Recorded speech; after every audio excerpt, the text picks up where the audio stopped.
seminar, doesn't it? All right, so let's get to it this morning. First of all, if you don't have a notebook, raise your hand. If you don't have something to write on, great. Find a human nearby, because today what we're going to share with you is probably worth writing down. So you want to definitely capture it. Years ago, I met a very, very successful man. He taught me something I never forgot for the rest of my life. He said, Tony, whatever you do in your life, whenever you find you're going to go someplace where there's some great ideas and great resources, he said, always make sure you take a pen and paper.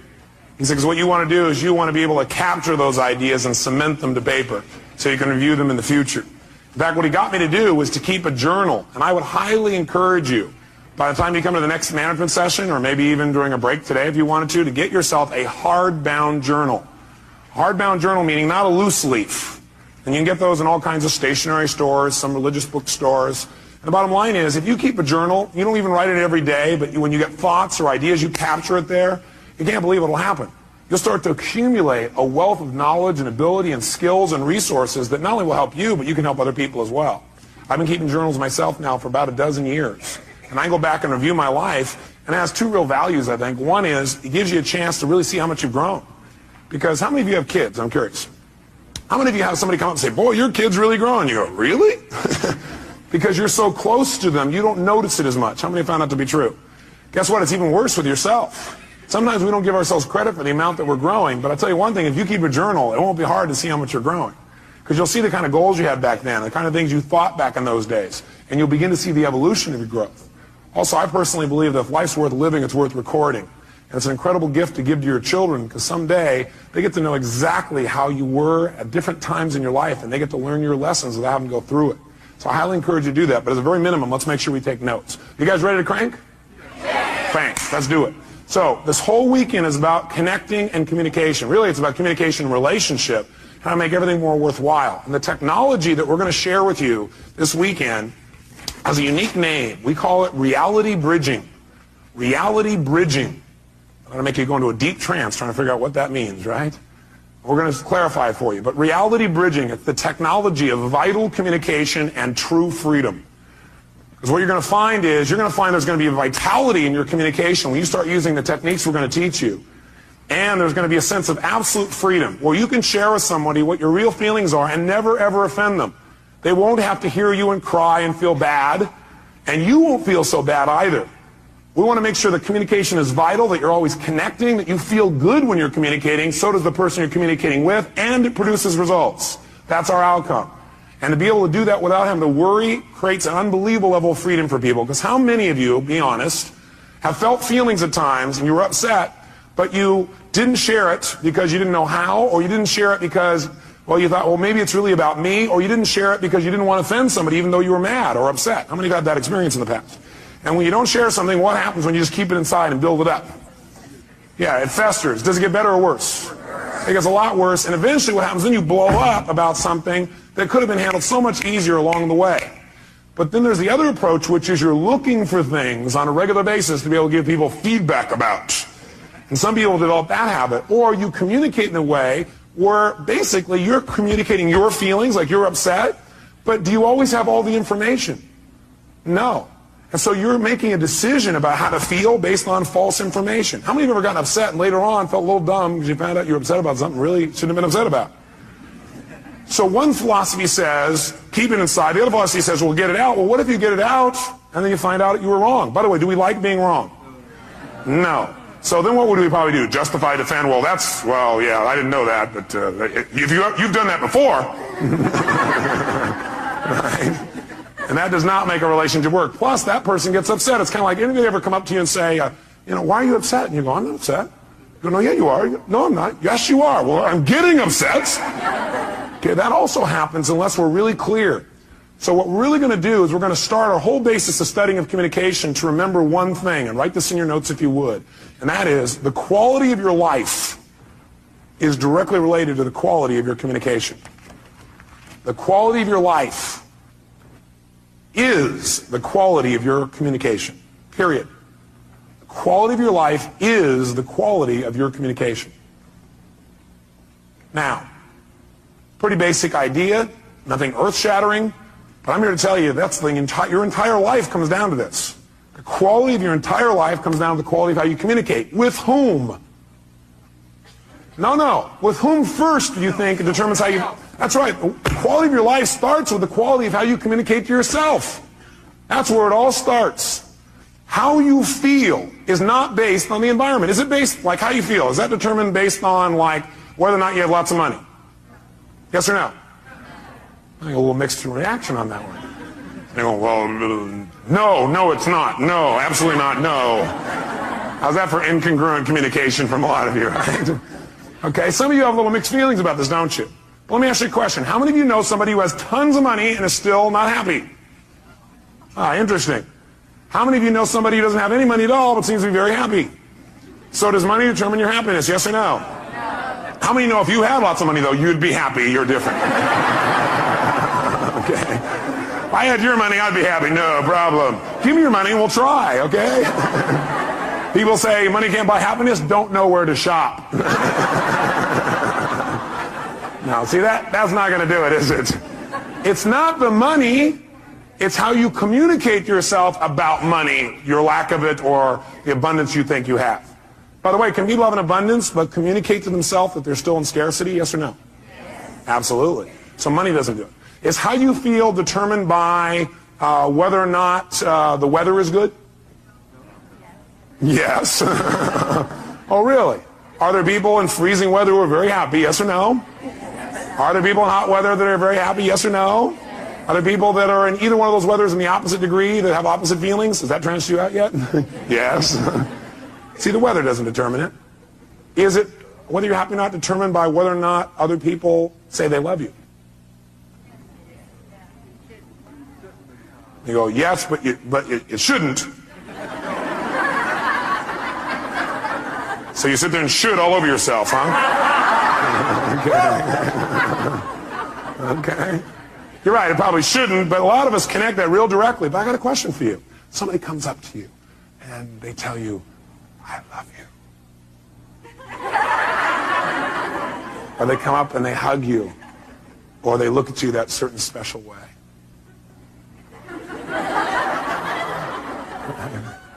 Or they kiss you passionately, and you have these feelings inside.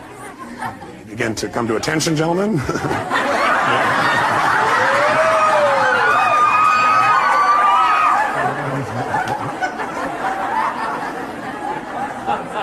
Now, when all that stuff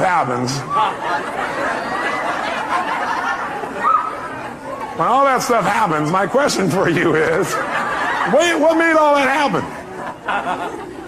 Was it really the kiss that did it?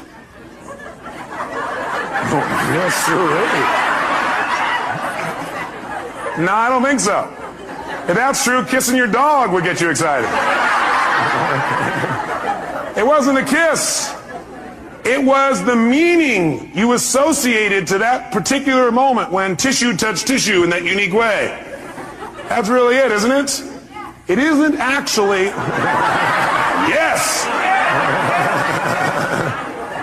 It isn't actually the event itself, is it? It is rather what we communicated to ourselves about that event. Somebody hugs you and you feel good. Do they make you feel good, yes or no? No, what makes you feel good is you've got a set of rules inside your head that say, if somebody touches me quite like this, they look like that, sound, smell, feel like this, then I get to say, ooh. Okay. And so you say, okay, it's time to feel good, and your brain goes, and you start feeling good. Right? So the bottom line is we determine how we feel by the way we communicate to ourselves, by the meaning that we communicate about a situation. See, it's not the event that determines how we feel. It's the meaning that we associate to the event that determines how we feel. And that meaning is something we create and we communicate to ourselves. If you're upset about anything, all upsets come down to the meaning you associate to something. If you're upset about something, it's because you're thinking, well, that's because this means they don't care about me, or this means I'm no longer in control, or this means I'm not respected, or this means. All upset is based on a meaning. And how many times have you been wrong when you linked up the meaning? Anybody been wrong, yes or no? Yes, this means yes, I'll guide you through this, okay? We've all been wrong. So what we've got to really be able to do is to realize one thing, and write it in your notes. Nothing in life has any meaning except the meaning that I give it. Nothing in life has any meaning except the meaning that I give it.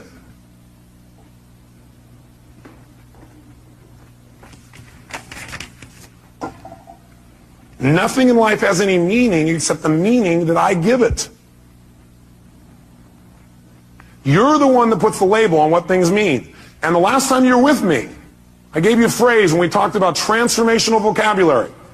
If you recall, transformational vocabulary is the idea that we get all these pictures and sounds and feelings and sensations start to come in our body, but we don't know what it means till we put a label on it. So you get all these things and they feel uncomfortable, they feel kind of painful, and you call that humiliation. Will that intensify the feeling more than if you say, I'm a little frustrated? Yes or no? You better believe it. The label we put on our experience becomes our experience. And we are the person doing the labeling. Now, granted, I'll agree that most of us are on automatic pilot. We're using a labeling and a communication process that we don't even think about consciously. And we can easily point to other people and show how they created that feeling for us. And certainly they helped us to get into state. They helped us by giving us some feedback, but we still determine the feeling. I'll give you an example. I was in Hawaii recently. I couldn't believe it. I read this article, and then I saw the thing on TV where they interviewed this guy. He was out swimming, and the shark came and bit his leg off. Yeah. You'd think he'd be fairly upset. Why would you be upset if you lost your leg? After the initial pain, why would you stay upset? Because of the meaning you'd link to that, right? What would be the meaning that would make you feel upset all the time? That's right, the meaning of loss, that you had lost something. See, almost all pain you're ever going to feel in your life, the pain that people have that makes them upset, it all starts with, I call it emotional anatomy. It all starts in one place. Pain starts with, number one, I'll put it down at the bottom here, a feeling of loss. A feeling of loss. Now, can you ever really lose anything? Only if you perceive that there's a loss. Is that true? Are you following me on this now for a second? You can only feel loss if you perceive it. In other words, you have to tell yourself there's a loss. You have to communicate that you've lost something. This man was not upset. In fact, he was concerned about the shark. Yeah, you say, this guy's on drugs. No, he was sincere. Because his belief was that, number one, he was responsible, not the shark, because he was a swimmer, and he knew that in the area he was, there were sharks, and if he's thrashing around on the top, they think it's a turtle, they'll come after him. But his concern was that people were so upset about it that people were going to go out and rage and kill the sharks in that area. How's that for sorting by others instead of sorting by self? So the meaning for him was, this was a learning experience. That's what it meant to him. For other people, it would mean, I'm named for life. With a different meaning that he communicated. If he would have said, I'm named for life, I'll never be the same. I can never accomplish anything. A woman will never be attracted to me. I'll be a gimp for the rest of my life. If he would have linked those meanings, do you think he would have been in the same state, yes or no? No way. By the way, maybe this is temporary, right? I don't know. I don't know this guy. I'm not going to be around a long time to meet him. But I can tell you for years what I've done is interview people who are absolutely what I think are spiritual masters. What I mean by spiritual masters is not flying to the east and meeting somebody who sits and meditates. I mean somebody who doesn't have the use of their legs or their arms and lives in absolute joy and is totally loving and tries to figure out how to contribute to other people.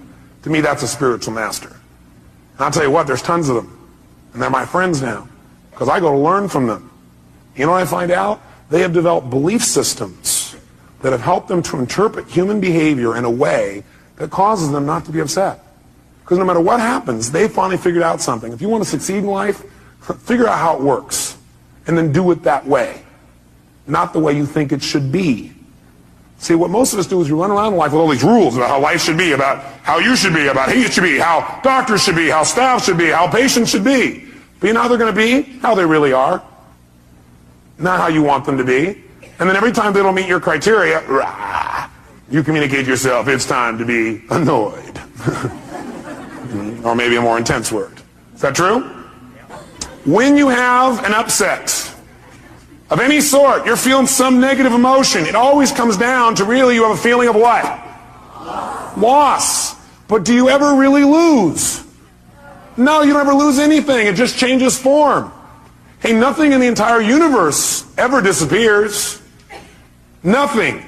Not your physical body, not rocks, not stones, nothing. Everything in the universe transforms from one form to another. You take water and you try and destroy it, let's say you boil it, what does it become? steam, everything in the world transforms to a higher level. It's always transforming. You got to realize you can't lose anything. You can transform things, but you can't lose anything. Now you can try and pretend you've lost something. You can like be upset with somebody and then go, oh my God, I've lost their love, or they've lost mine, or I've lost respect. How do you lose respect? You can't lose something that's already inside of you. See, the problem is people are, looking for love in all the wrong places.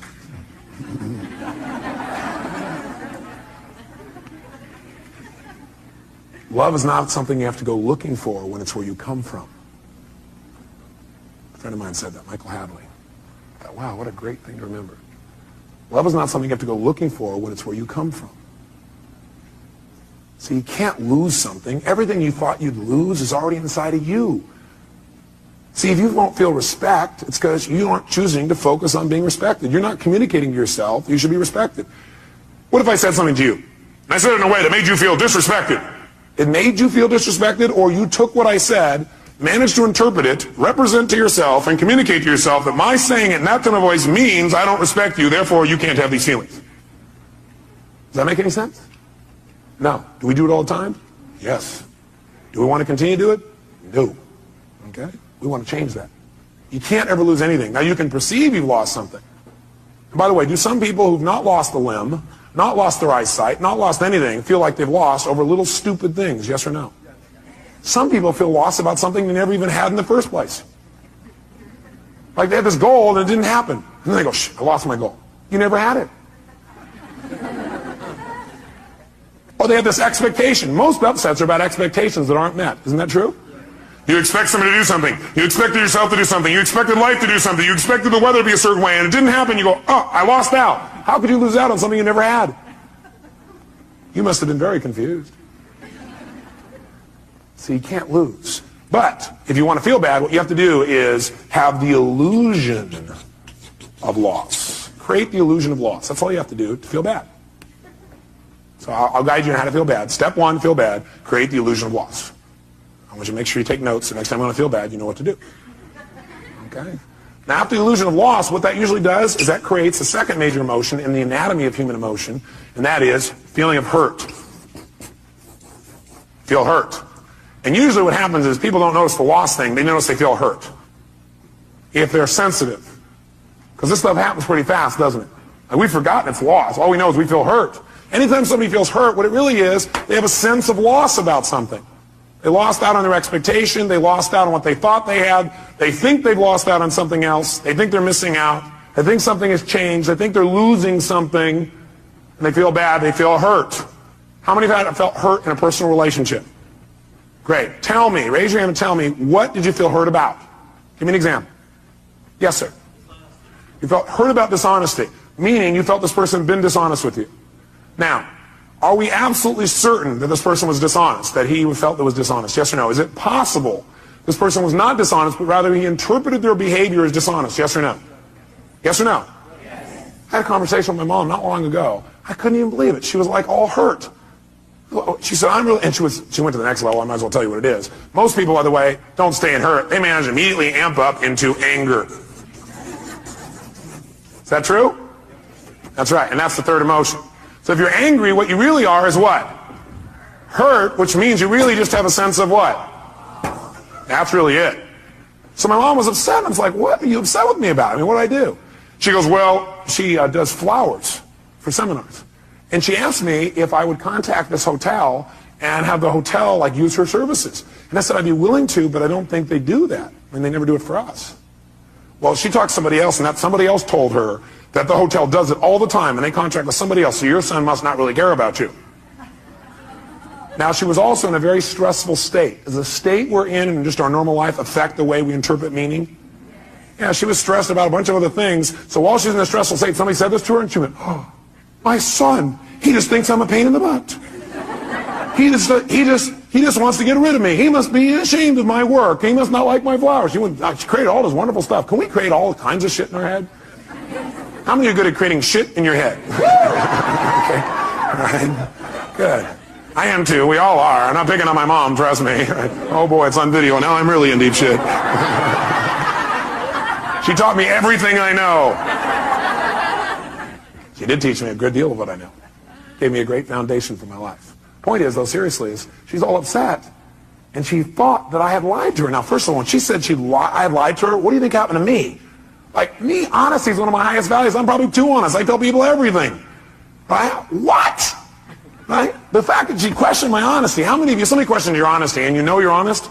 I mean, that really upsets you. What do you think I got when she said that? Angry. How could you say that? And plus, I just did all these things for you.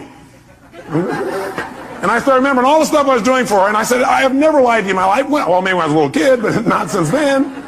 I said, what are you talking? I can't even believe that. Why was I angry? Because I felt what by her statement? And I felt hurt because I had a sense of what? Loss. And my loss was, how could we lose that connection of knowing who each other are? When my own mom. I mean, I'd do anything for her. I just got done doing this unique thing for her that, I mean, blew her out of her shorts. She didn't ever expect it. Right? Blew her out of her shorts. Interesting picture.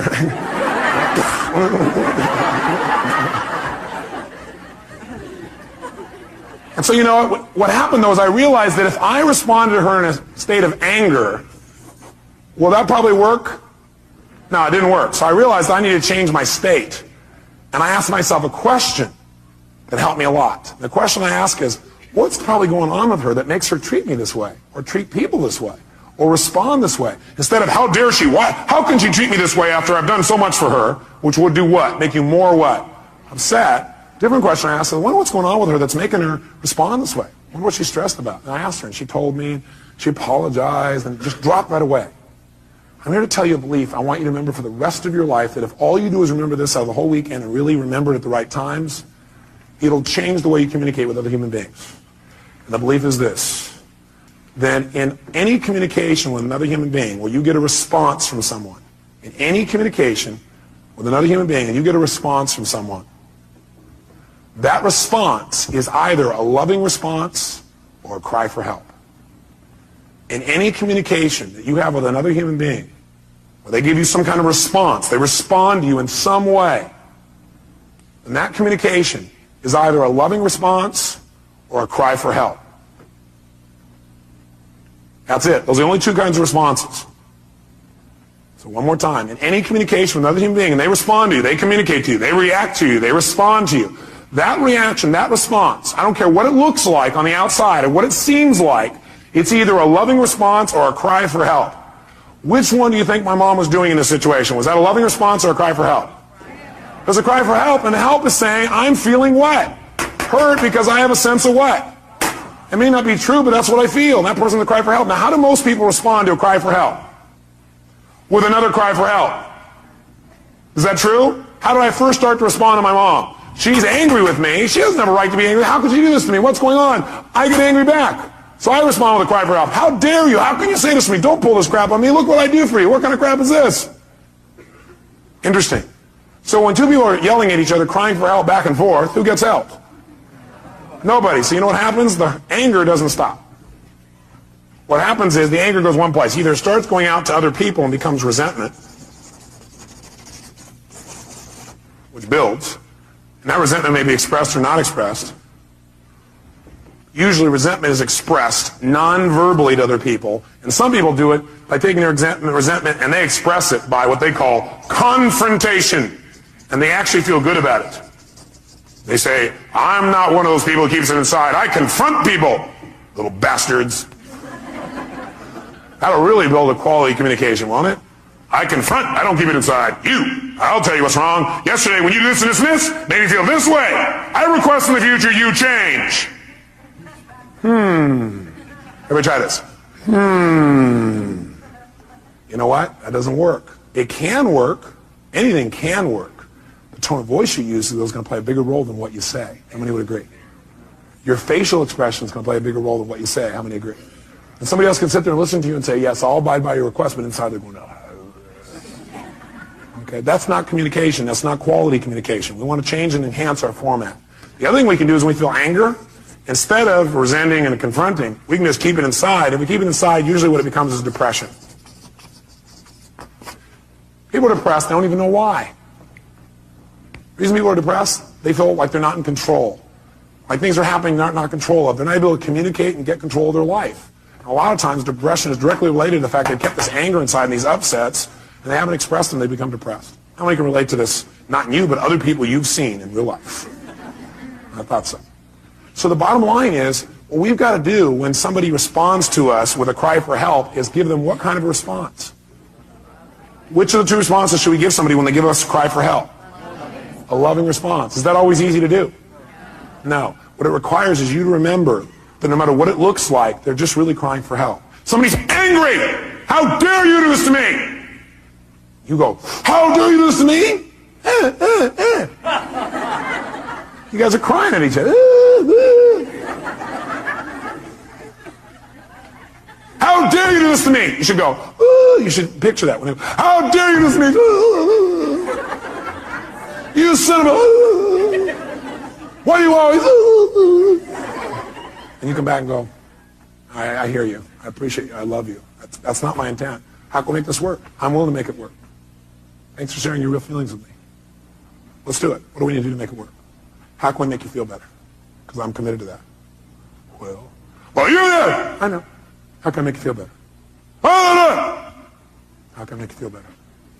How can I make you feel better? Because I love you.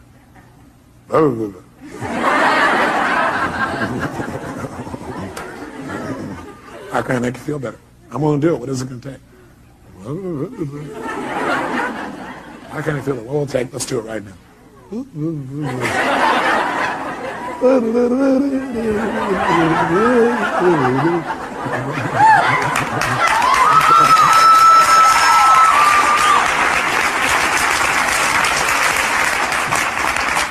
Get the idea? You don't want to respond to a cry for help by crying yourself. You want to be bigger. And the way you get bigger is you remember this. You remember it, you use it, you make it work. Okay? This will change your life. That one belief, if you also execute it. And you know what you're going to learn today? You're going to learn some skills today that are so easy and so simple that all you got to do is commit to making them a habit so you don't have to think about it anymore. Your life will change forever.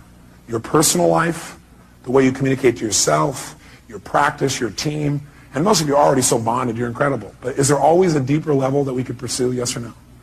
There's always a deeper connection. And if it's possible, should we pursue it?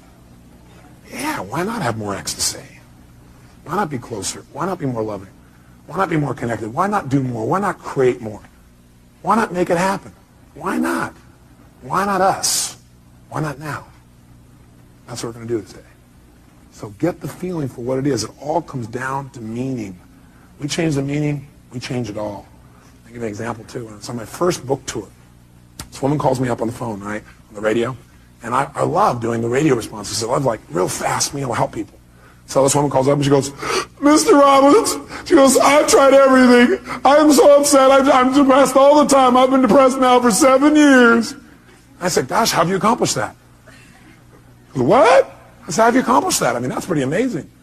I said, are you depressed even when you sleep? She goes, when I sleep? What I'm doing is breaking her what? You remember? Pattern, interrupting her pattern. That's all you got to do. If you respond to people and go, oh man, I'm sorry you feel that way, and that's not enough. Sometimes you got to interrupt the pattern, tease them, and be loving, but tease them. Because if you just go, oh, it's okay, they're getting a lot of feedback. They're being rewarded for feeling bad. Is that true? So you got to be careful. You got to be loving, but you got to be fun and loving. So that would be my response. A loving, fun-loving response. An outrageously fun, loving response. That'll break their pattern. Do something they don't expect. So I said, well, what's the challenge? You go, well, it's because my boyfriend left me 7 years ago. He left me. He took my whole life. I said, he took your whole life? Because, yeah, I gave him everything. I said, everything? You kept your voice, I hear. So, well, you know, he gave me everything. My whole life's run forever. Why is she in pain? That's right. She feels tremendous depression, actually, because she's been angry, because she really felt what? Hurt, because she has a sense of what? Are there people who end a relationship and don't feel a sense of loss? Yes or no? Yes, because you have to tell yourself it's a loss. You have to communicate it's a loss. How many have found that in the past what you thought was a loss was actually your gain?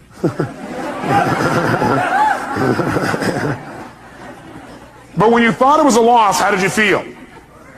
Hurt. And it may not have been a loss of them, it was a loss of your own self-esteem. Well, they left me, and they must not have loved me. I wasn't good enough. You know, I'm not good enough. The loss of your own self-esteem, but you do that to yourself too. It's just not truth. The meaning you made up in your head. We're making all this crap up in our head, and it's not true. You got to be careful about the meaning you label things. You got to take control of that process. So someone's going, well, he left me, that's why my whole life is over. The reason she's upset, the reason she's this angry, is not that she feels a loss, but she's labeled that loss. Because of that, my whole life is over. How would you feel if your whole life was over? A bit depressed? You better believe it. So I said, look, bottom line is, man, you got to change your state. The state you're in right now, you're going to keep thinking your life's over. You got to change your state. He goes, yeah, well, I've tried. I said, what have you done? She goes, well, I've taken drugs. I said, well, what else have you done? I've seen my therapist for years now. I've done this. I said, stop. I started yelling on the phone on the radio, right? I can imagine the face going, what, is he crazy? What's going on? I said, you listen to me right now. You want to change this? You do exactly what I say. When I say now, you put the phone down, and you run outside, and you just yell 2 words at the top of your lungs, over and over again. Next! Next! Next! As you think about your old boyfriend. And at first she was like in a deep trance with no reaction, right? And all of a sudden I heard this chuckling. She's laughing hysterically. Right? She starts to laugh. I said, just yell next. Go out there and look around, see men, and go next. As soon as she started laughing, I said, think about your old boyfriend. She starts laughing. Think of your old boyfriend. She's laughing. Think of your old boyfriend. Laughing. Think about your old boyfriend. Pretty soon when she thought of her old boyfriend, guess what she began to do? Laugh. Right? Now, am I belittling the relationship? No. But do you think if she laughs when she thinks about it, she'll be able to deal with it better than if she cries? You better believe it. See, our state affects a lot of the meaning we link to things. When we're stressed, or we can make out the worst situation out of virtually anything, can't we? See, you got to remember, you're the producer of this play. You're the one writing the script of this movie. Now, some of you, though, have like one style of writing called drama. Maybe you ought to try writing a comedy instead. It might be more enjoyable. Some of you have written a love story. My congratulations to you. Some of you have written an adventure story. Some of you have got one garbled story that doesn't seem to make any sense. Maybe it's time you cleaned up the script. Which doesn't mean go back and rewrite it all. It means tear up the old one. Do you have to go back and rewrite the whole script in order to make it work? Yes or no? Now what you can do is set it aside and move on from here. What a concept. Decide, what do I want now? What happened to my past doesn't mean diddly. What matters is where I'm going. If you're trying to drive in the future using the rear view mirror as your guidance tool, you're going to crash. Plus, you know what? Your future is going to look like your past. Pretty scary. Maybe I just let go of the past, tear up that script. You don't have to keep playing that same play. Write a new one now. Don't tell me, yeah, but look at the script I've been using all my life. Who gives a shit?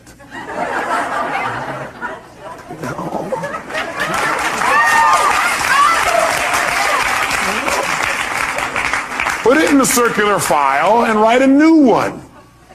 Be spontaneous. Maybe you want to write some of it along the way. Maybe you don't have to have the whole thing planned out, every detail, know exactly what's going to happen, when it's going to happen.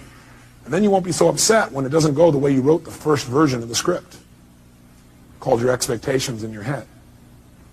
Maybe then you'll go, well, this script is kind of a guideline. It isn't like my absolute must or I'm going to be peeved. Maybe that would help things a lot. See, the whole key is the quality of life is the quality of communication. Number one, with yourself.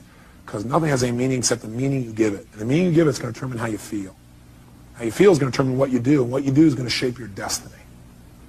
See, if I interpret this means this person doesn't love me, then now all of a sudden I'm going to feel lousy about it, and I'm going to do things either verbally or non-verbally to get back maybe.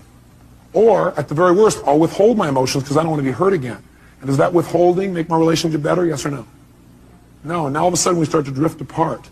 And now I start doing things that will change my destiny and separate me from somebody I really love and somebody who really loves me, all because I made up a bunch of crap in my head. Nothing has any meaning except the meaning you give it, bottom line. And so if we want to change our lives, we really want to make things work, make sure I remember this, write it in your note. It's not the event, it's what we do with it that determines the quality of your life. It's not the event, it's what you do with it that determines the quality of your life. And what we do with it is what we do with it inside of our head. It's not the event. It's what we do with the event that determines the quality of our life. What do we do with it inside of our head? We can take things that destroy other people and cause them to make us better. This whole seminar today you're going to go through is a result of me having an event that was not pleasurable last night. Especially since I was exhausted, I had no sleep, that also amplified my feelings about the situation. And then what happened was I asked myself a question. How can I use this? What's great about this? I was not feeling it was great. How can I use this? What's great about this? My brain started saying what's great about this is it means what we tried to do before this wasn't making sense. We almost had it, but it wasn't quite there. So what's great about this, I found that out because I want to share with you the best. What's great about it is I can use this intense emotion to see what really will work in the most intense feelings I've got.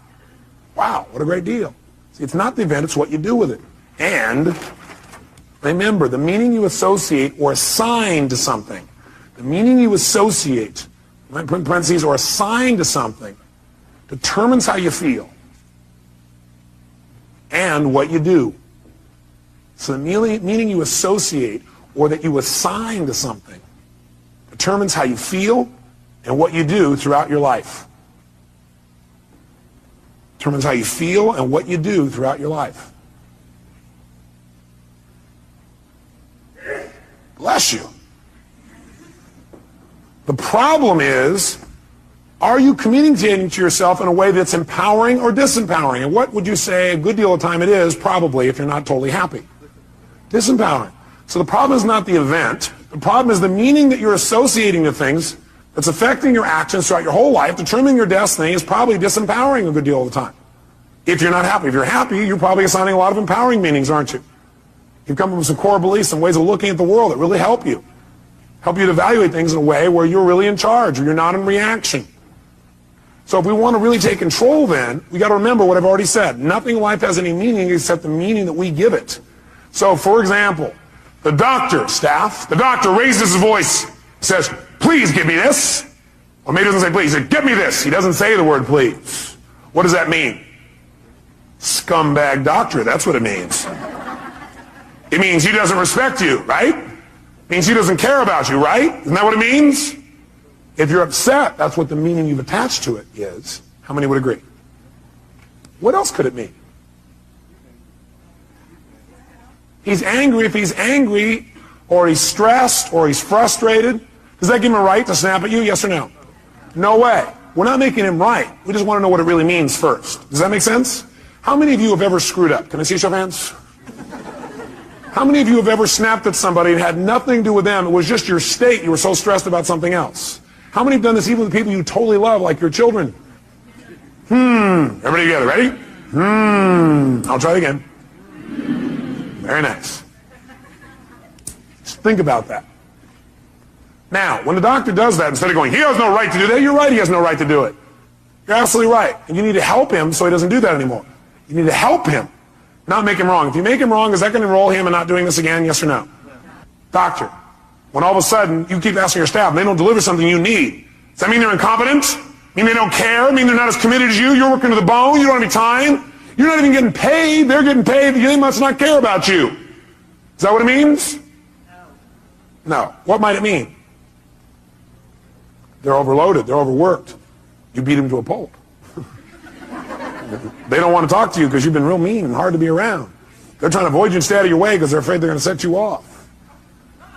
Oh. I noticed that was a doctor that was laughing. Huh, ma'am? Is that possible? But see, which meaning you assign will determine how you feel and how you treat people. Isn't that true? And it doesn't just stop there. It continues. Because the truth is, most of you don't communicate all that you feel, and it's a good thing.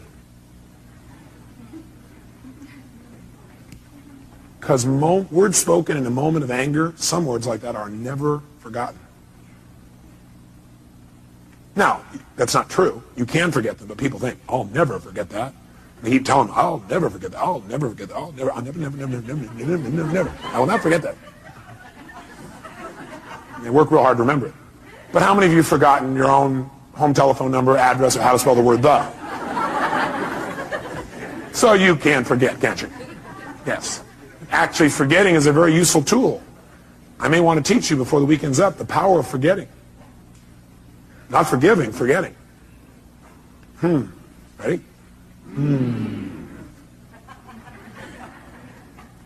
Is it sometimes useful to forget? Yeah. Especially if what you're forgetting is only your perception.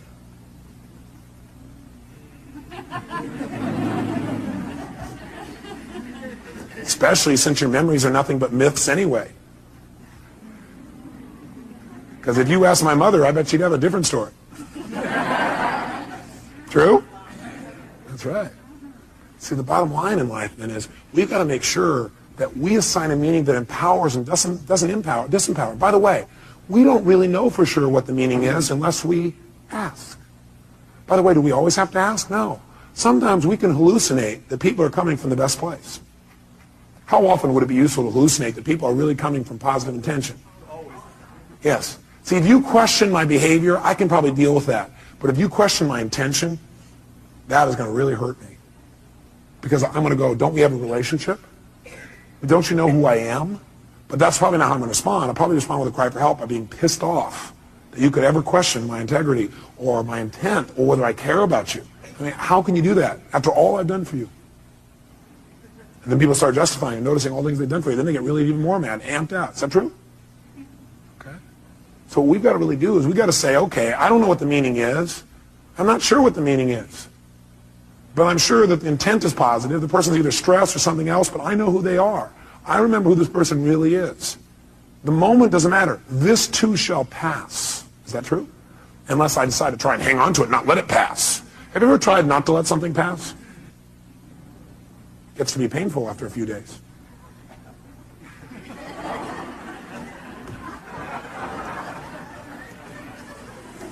You come home. You caught that one, huh? That's good. That's right. You come home and your spouse is watching TV again. They're reading the newspaper again. They didn't say they loved you again. What does that mean? Scumbag, that's what it means. Divorce. They don't care. They don't love me. They're not attracted to me anymore. Can't imagine why they wouldn't be attracted to you when you're in this personality.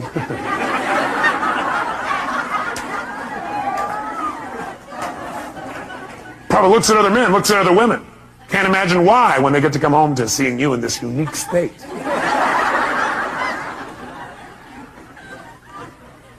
Because they don't have very good taste, that's why. They don't know what they've got. Maybe they know what they've got. Maybe that's why they're looking. The meaning we link to things determines our actions, therefore our destiny. I've already shared that with you. The key then is to choose empowering versus disempowering meanings. The key for us from now on is when something happens, we're going to probably have a reaction, and after we're done with our little reaction, we should sit back and say, what's a more empowering way of looking at this?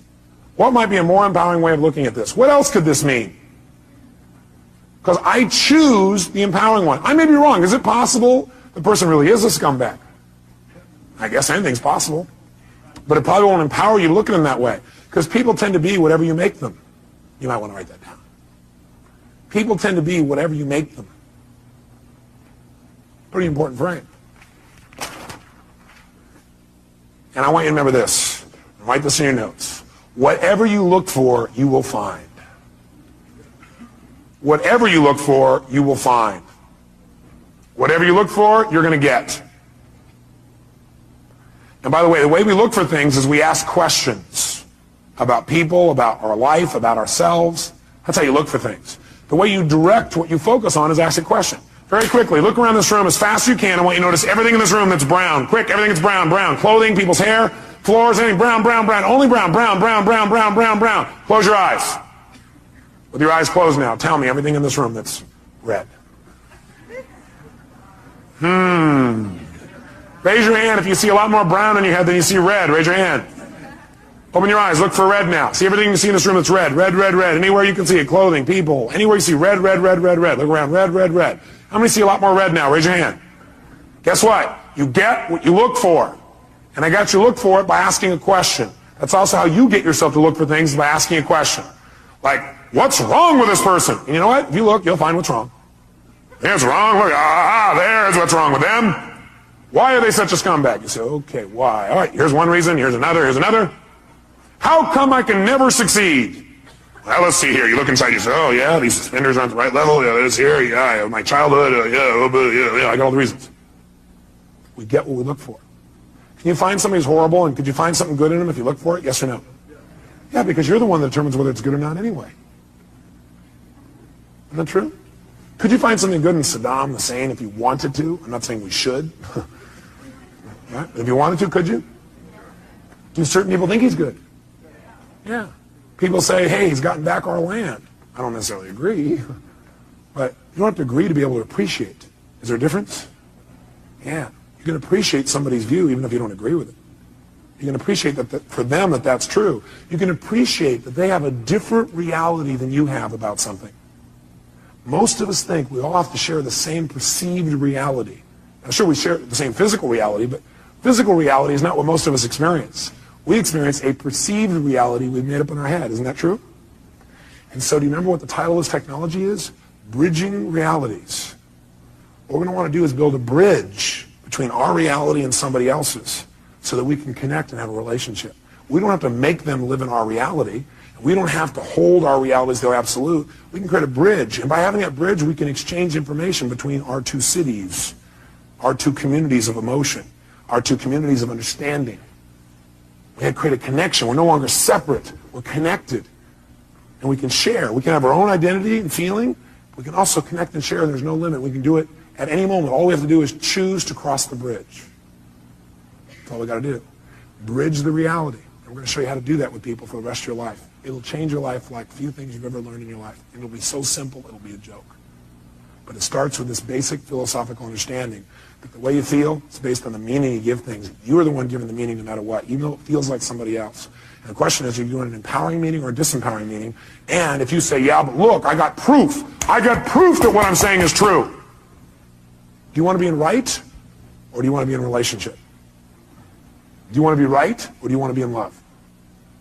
You ought to write that down. Ask yourself, is it a question in the future? Next time you're in an argument, you want to ask yourself, do I want to be right or do I want to be in love? Because that's really your choice. That's really it. See, I think I told you last time I was here, I had a time 2 years back where I had a unique partner who I really cared a lot about. He embezzled $250,000 and had me $758,000 in debt. I got a bit peeved by this. I got angrier than I ever remember because I felt so massively what? Hurt. And it's because I had a feeling of what? Loss. The money was part of it. The ability to not have to think about money was another part of it. An equally big part of it was I cared about this person. And they took advantage of me. I felt the loss of trust, the loss of love, loss of connection. All that got stacked into this anger. How many would hear that? Okay? But see, the truth of the matter is, do I have every right to be able to point and show that this guy is wrong? Sure. Will that make my life better? No. What I got to do is say, how can I use this and move on? Not make him right, not make him wrong, just go, okay. God, I wonder what would make a person do that. You know, when I finally started asking what would make a person do that, I created my entire destiny technologies. It probably is the most powerful set of distinctions I've made in my lifetime. Because I figured out how I could use it and what I could learn from it, instead of, how come this happened to me? And I turned my finances around like 100-fold. My little company doing $4 million a year to $50 million a year. It's a fairly large jump. All because I chose to create a different meaning. The meaning is, this is a chance for me to go to the next level. The meaning is, this is a chance for me to learn and make something better than it's ever been before. Once you link that meaning, the world changes. Just remember, if you don't like the way you feel, change what things mean. Change your perception of what something means, or change your actions. That's what it takes, and you'll change the way you feel in a heartbeat. I put a little metaphor here, a couple of them for you. I just want to remind you that when you decide you can't find something also, remember I said what you look for, you'll find? When you decide you can't find something, you'll also discover you won't find it. Because whether you believe something is true, whether you believe it's not, you're right. How many have had the experience of having somebody say to you something like, can you find me the salt? And you think to yourself, hey, would you go in the cabins and get me the salt? And as you walk in there, you're thinking, I don't know what the salt is. And you walk up there, you open up, I don't know what it is. And you really do look, don't you? You really look. But you already have this belief that says, I can't find the salt. So what happens? A few minutes later you go, it's not in here. They go, what are you talking about? It's right there on the shelf. You go, no, it's not. They walk in, they walk right beside you, reach right in front of your face and go, what is this? And what is it? How many have had this happen to you? Now, the salt wall's already there. You said, Tony, what I look for, I'll find. Yes, what you look for in earnest, you'll find. See, what you really want the answer to, you'll get. But you go, why am I so happy? But you really don't want to know the answer? You're not going to get the answer. Or what's really great about this person? You won't get an answer. It's only what you seek for in earnest. If you don't look for something, you won't find it. You're right. If you don't commit yourself to finding it, you won't. Good thing for you to remember. What do you do when an upset happens? Well, let me give you an example of what I learned from racing school. It changed my whole life. I race cars, formula cars. And so I went to several different schools, by the way, to do this.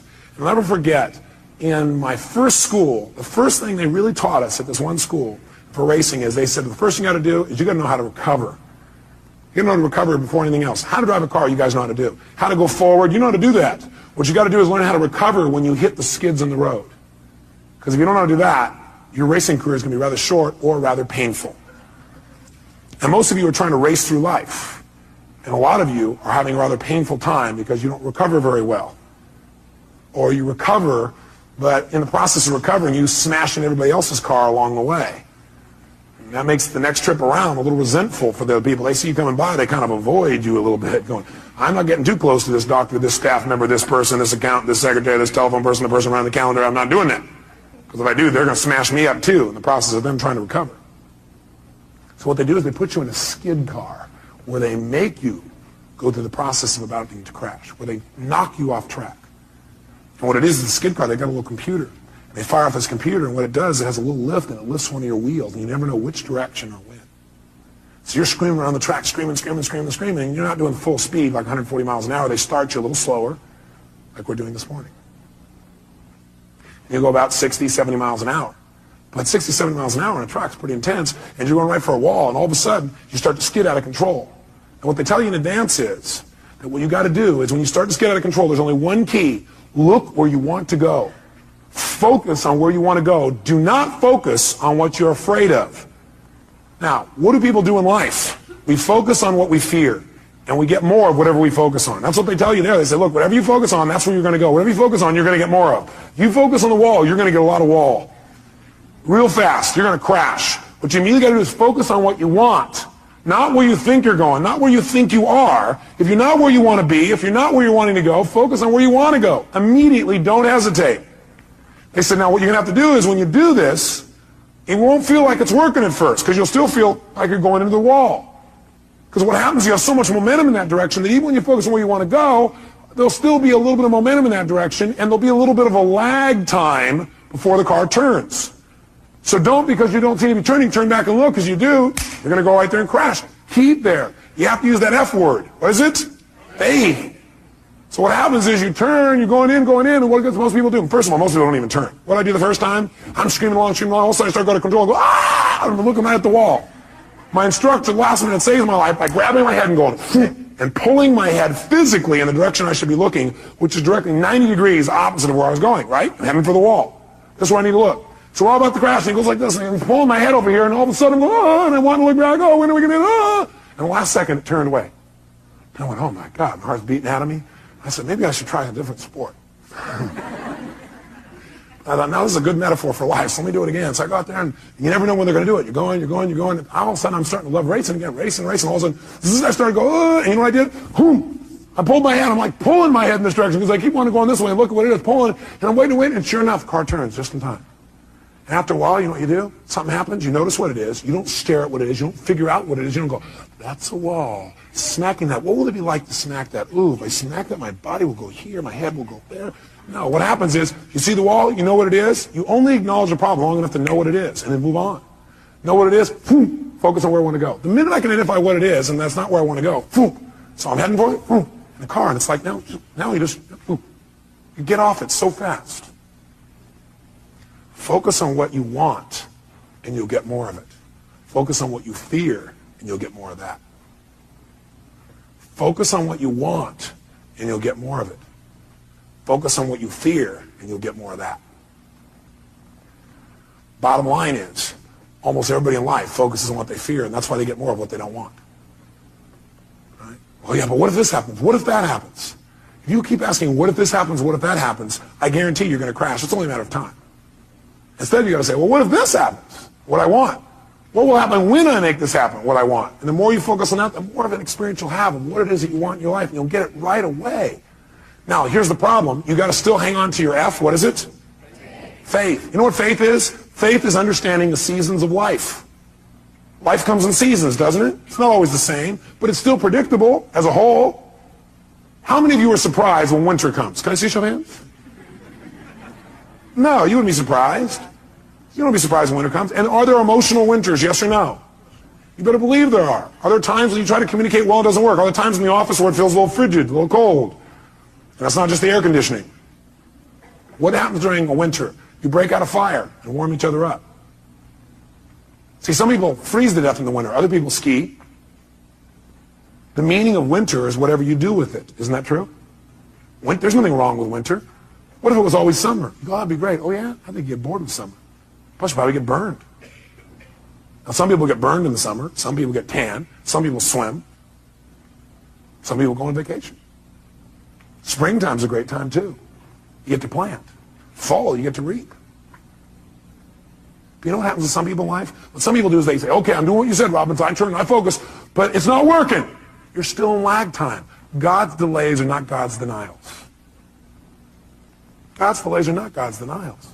You're in lag time. It'll catch up. Hey, look, you think it's fall, we're still in winter. Or you think it's fall and you're in spring, or you've made it to summer, but we're not to fall yet. Don't be so darn impatient. Take on a new prayer. Lord, give me patience and give it to me right now. Be equally intelligent. It's like some people think, okay, I know what I want. I want this seed to be a plant. They stick it in the soil. Then they come back the next day and they go, where's my plant? And the soil goes, are you new? That's not how it works. You plant it here, okay, you come back every day and take care of it, right? And you make it through the whole spring. Then during summer when it's hot, you got to really, really take care of it because it gets even worse during that time. And you make it through all those seasons. In the fall, maybe, more than likely, not always, but most of the time, you will have a plant here. That's how it works. You go, but that's not fair. Best of life is how it is, not how you think it should be. Because if you come back each day, the plant will see you come and start laughing, you know, giggling. Look at this guy. What's the matter with him? Why don't I have it yet? Lag time, that's why.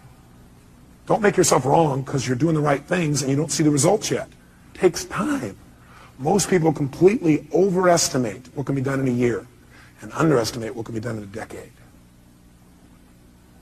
I can tell you my own career, my own life, my business life, I gave my heart and soul every day, 276 seminars a year. Going morning, noon, and night, giving my all. Anybody knows me will tell you, all my all, every day, no matter what. And you know what? I was broke. I was frustrated outside in terms of the business. Nothing was working. And I kept, asking myself a great question, like, why am I screwing this up so much? It wasn't me screwing up. It's lag time. I had to make distinctions. I had to build something. It takes time. But then the other day, I got a little reality check, which we're going to teach you today. My reality check is I'm flying up to Los Angeles to do my seminar up there in my helicopter, my jet helicopter. It's a tough life, but somebody has to live it.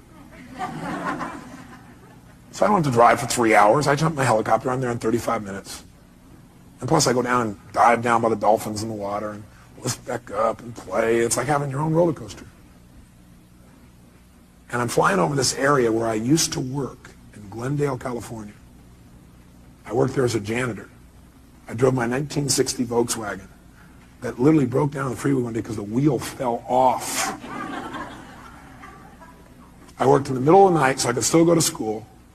And I got paid $5 an hour, but as a janitor, they figured out how many hours it should take, so I did half the time, did a better job. Because I learned if you give more value, you get to earn more. Good thing for me to remember. But all of a sudden, I flew over the bank, and I stopped. Because see, in a helicopter, you can stop. Like an elevator, just boom, right there. And I just hovered above where I used to work. And I thought, that was 12 years ago. Wow. Wow. For 4 or 5 years after that, I never thought I could have ever had what I wanted. But see, the world moves for those who just never give up. The world will move for those who persist forever and who change their approach. They're flexible in how they do it. They don't just do the same thing over and over again. The world will move for someone who has faith. The world moves for somebody who has trust and then acts on that trust. That's what the world moves for. And someday you get to look down and go, God, was there one time? That's pretty exciting. That's pretty good progress. See, just because you can get it when you want it, you may have overestimated in the short term and underestimated your long-term power and potential. Something you might want to remember.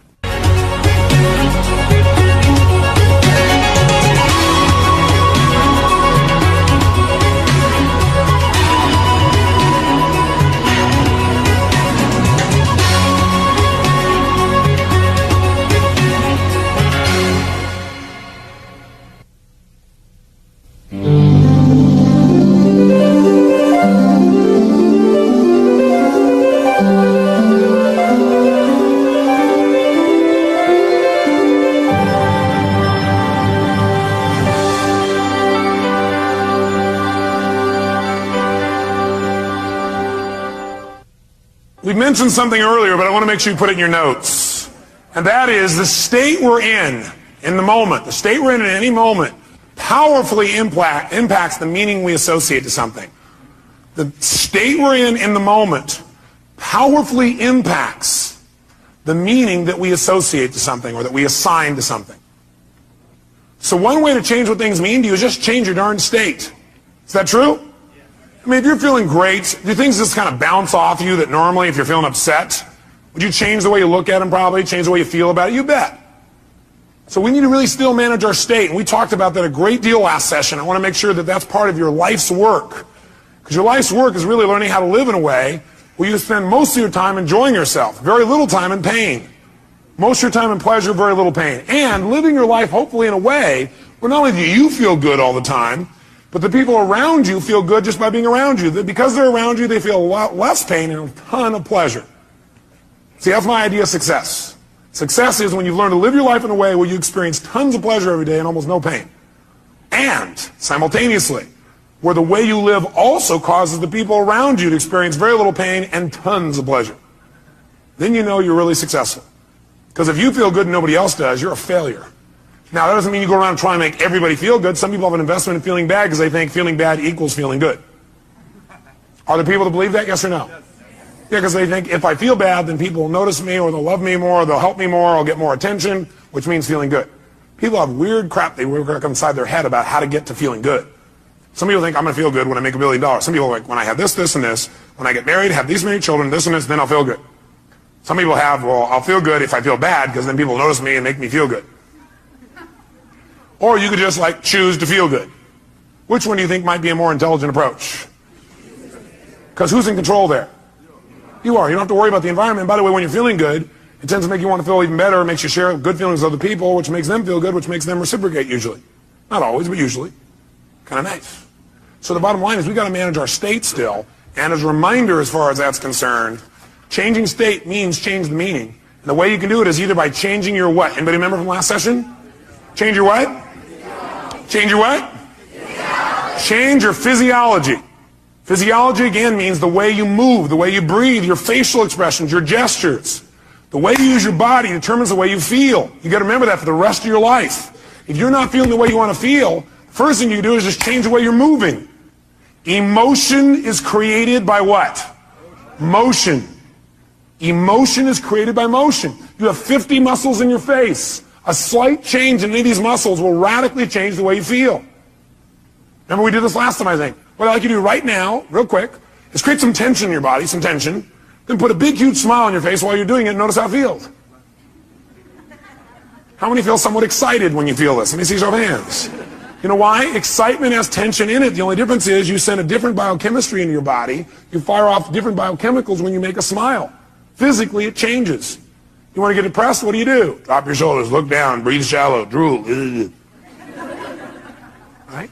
Change the way you move. Some people have limited emotions because they have limited motion. They're trying to express their feelings and they go, I have something important I want to share with you. Hear me. Feel me. I am man. Feel this? Versus, listen to me. Come on, let's make this happen. Let's do this. Do you understand what I'm talking about here? The more emotion you have, the more emotion you have. And there's certain emotions you're not feeling because you're not making certain movements happen in your face. You want to change that. You want to go for more. See, did I mention to you last time, did we talk about how certain people who live together for a long time begin to look like each other? Did I mention it? Do you remember why? Because in order to be in rapport, we like people who are like us. So we mirror back similar facial expressions.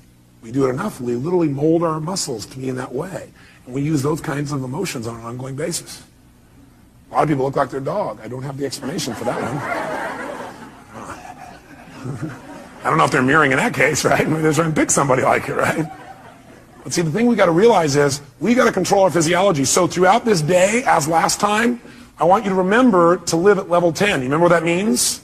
Living at level 10 means what you got to do is ask yourself on a scale from 0 to 10, where's my level of energy? 0 is dead, 10 is unstoppable.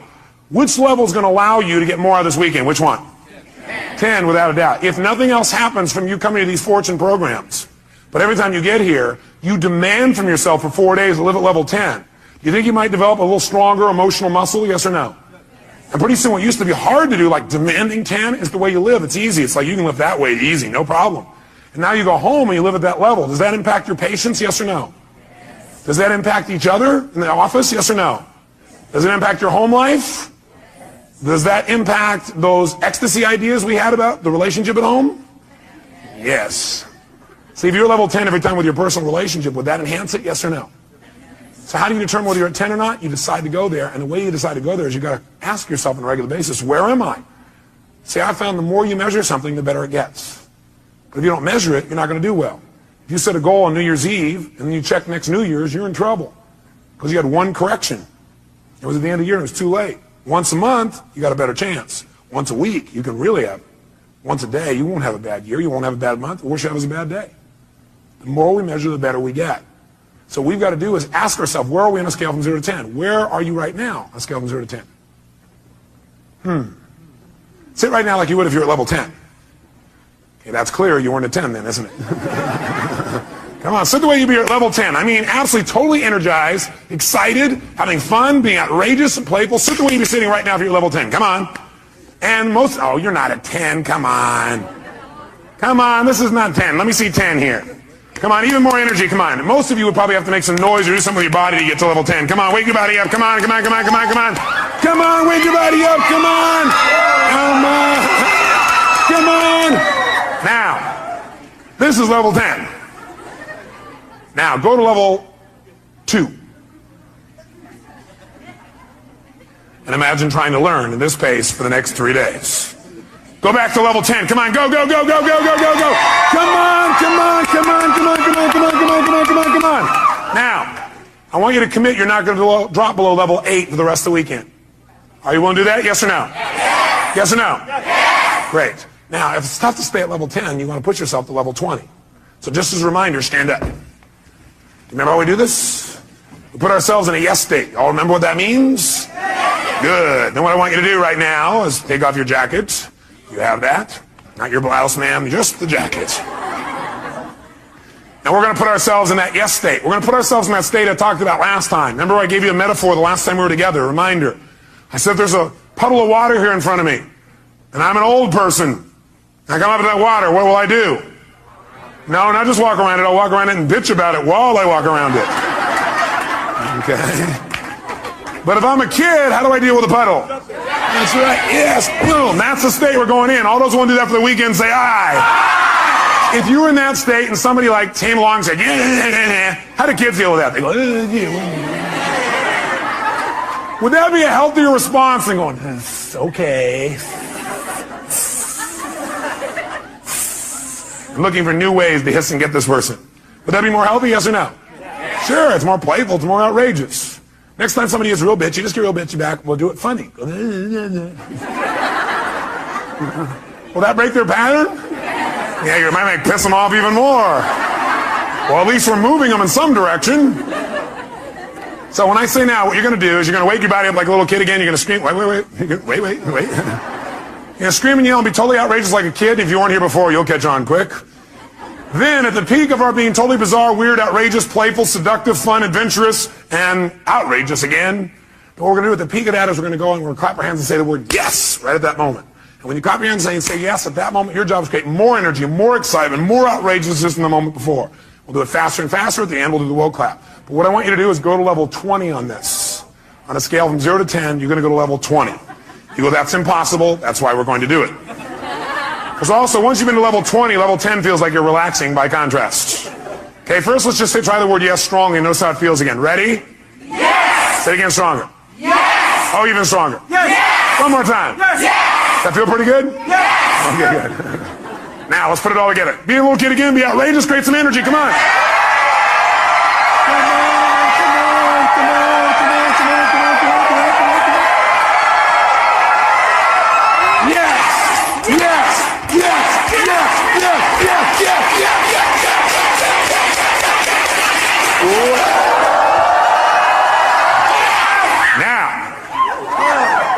How many of you are now at level 3?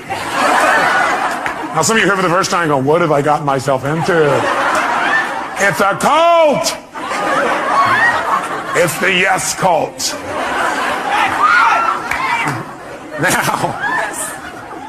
Now, how do you get a muscle? You push yourself beyond what's comfortable and you do it consistently. And that creates growth. So we're going to do it again. You go, I barely survived the first one. Let's try it again. Ready? Wake your body up. Be outrageous. Come on. Yes! Yes! Yes! Yes! Yes! Yes!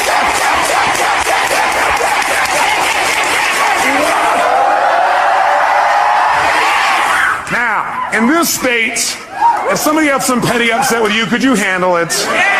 Great. Then get a bouncing hug from the person next to you and grab a seat.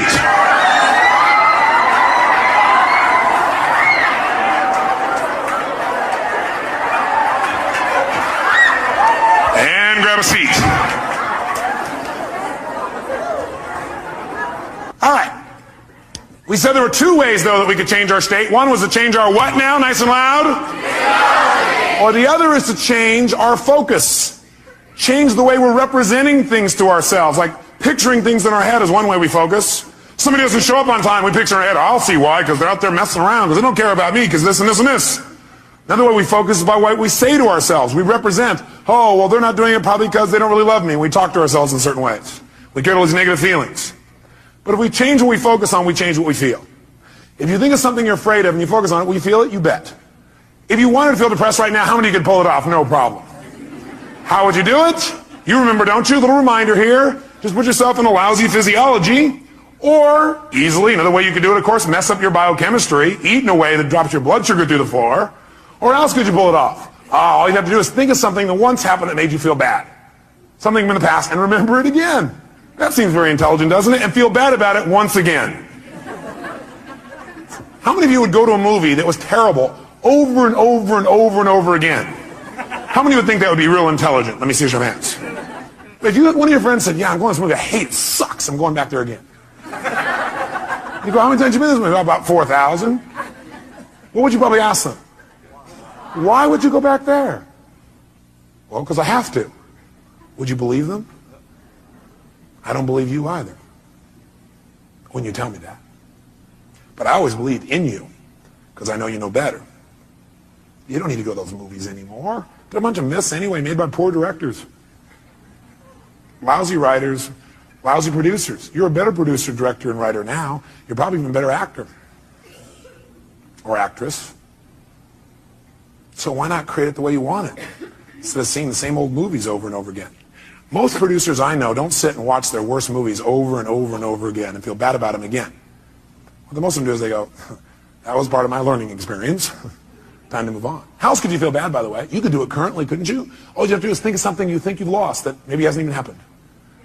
Right? Or think of something that you want but you're not getting right now and feel bad about it. Or you could think of something that hasn't even happened yet and feel bad about it in advance. Can you do that?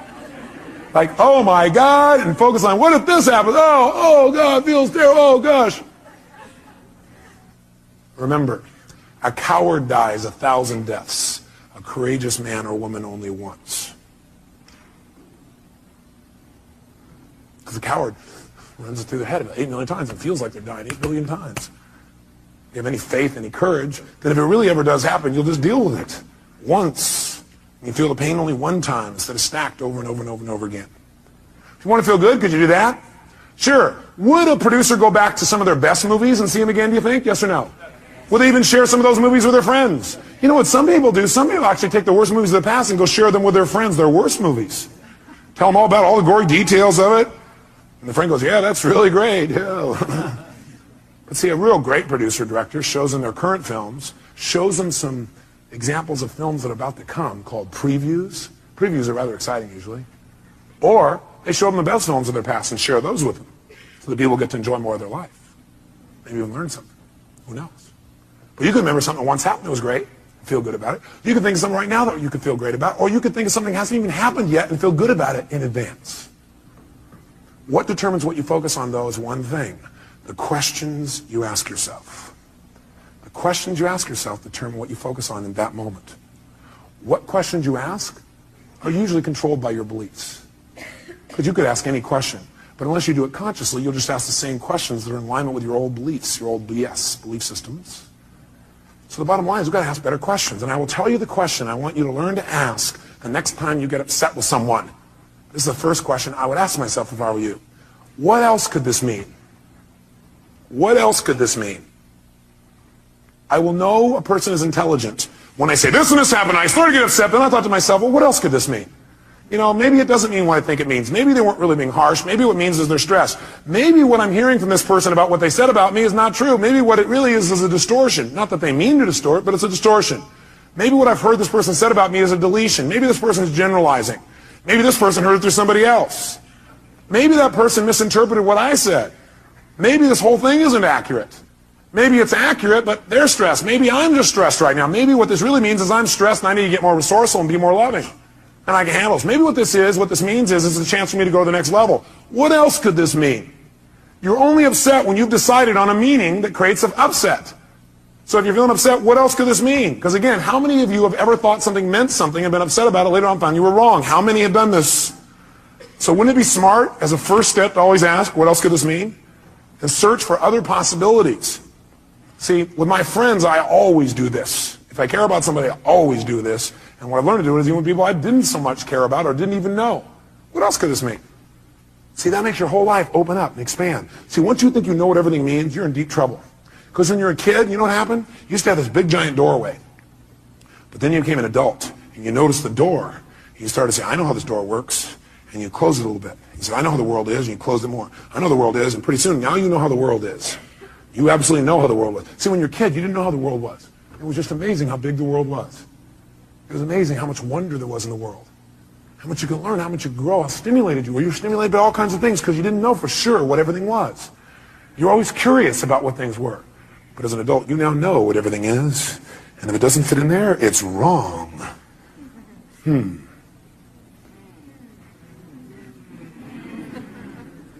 want to open our door back open by saying, well, yeah, but what else could it mean? What else could it mean? What else could it mean? What else could it mean? What else could it mean? Feel a little freer. The other question I tend to ask myself is, do I know everything there is to know about this? Do I know everything there is to know about this? Somebody says something to you. They're really upset with you. Or somebody raises their voice. That means they hate me. What else could it mean?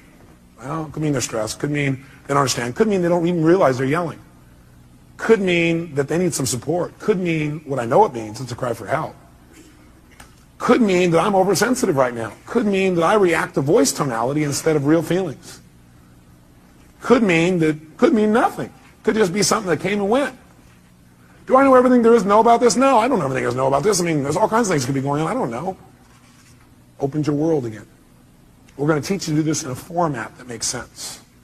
Now, the thing that happens, though, if we want to be able to really take control of our meaning is we got to pay attention to our emotions. So in your notes, write down emotions. Under emotions, in fact, you might want to write the word negative emotions. Negative emotions.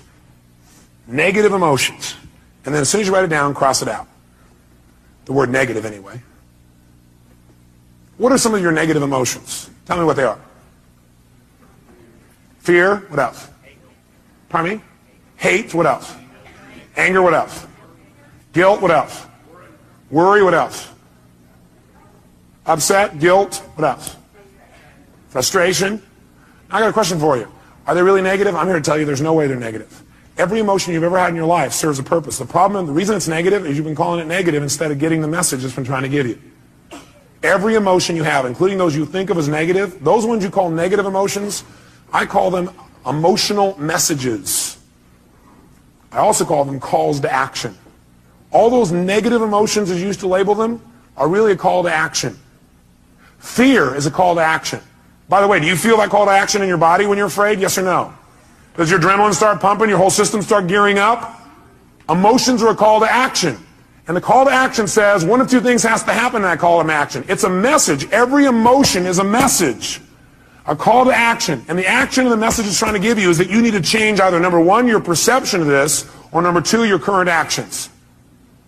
Every negative emotion you've ever felt is not negative. Now, you may be overusing them, I'll agree with you. You may be indulging in them, I agree with you. You may not be getting the message from them. What's making it negative is you're not getting the message it's trying to give you. But every emotion, fear, frustration, hate, anger, guilt, All of those emotions are here to serve you if you get quick the message. But what most of us do is we just indulge in the emotion. So we never get the message, and that's why it's negative, because it starts screwing up your body, because what it is a signal to act, and you're not acting. That's why you feel sick to your stomach. You're not acting. You just keep on indulging emotion, not hearing the message. So the message is always, you must change something. Negative emotions are saying you got to change something. Either change the way you're perceiving this, change the meaning you've linked to this, change your perception, change your focus, or change your actions. Change what you're doing because it isn't working. That's why you're having that emotion. Don't make your emotions wrong. Appreciate them. Be grateful for them, but immediately then ask yourself, hey, what's the message that my emotion's trying to give me here? What do I need to change? My perception or my actions? Does this make sense? Yes, no?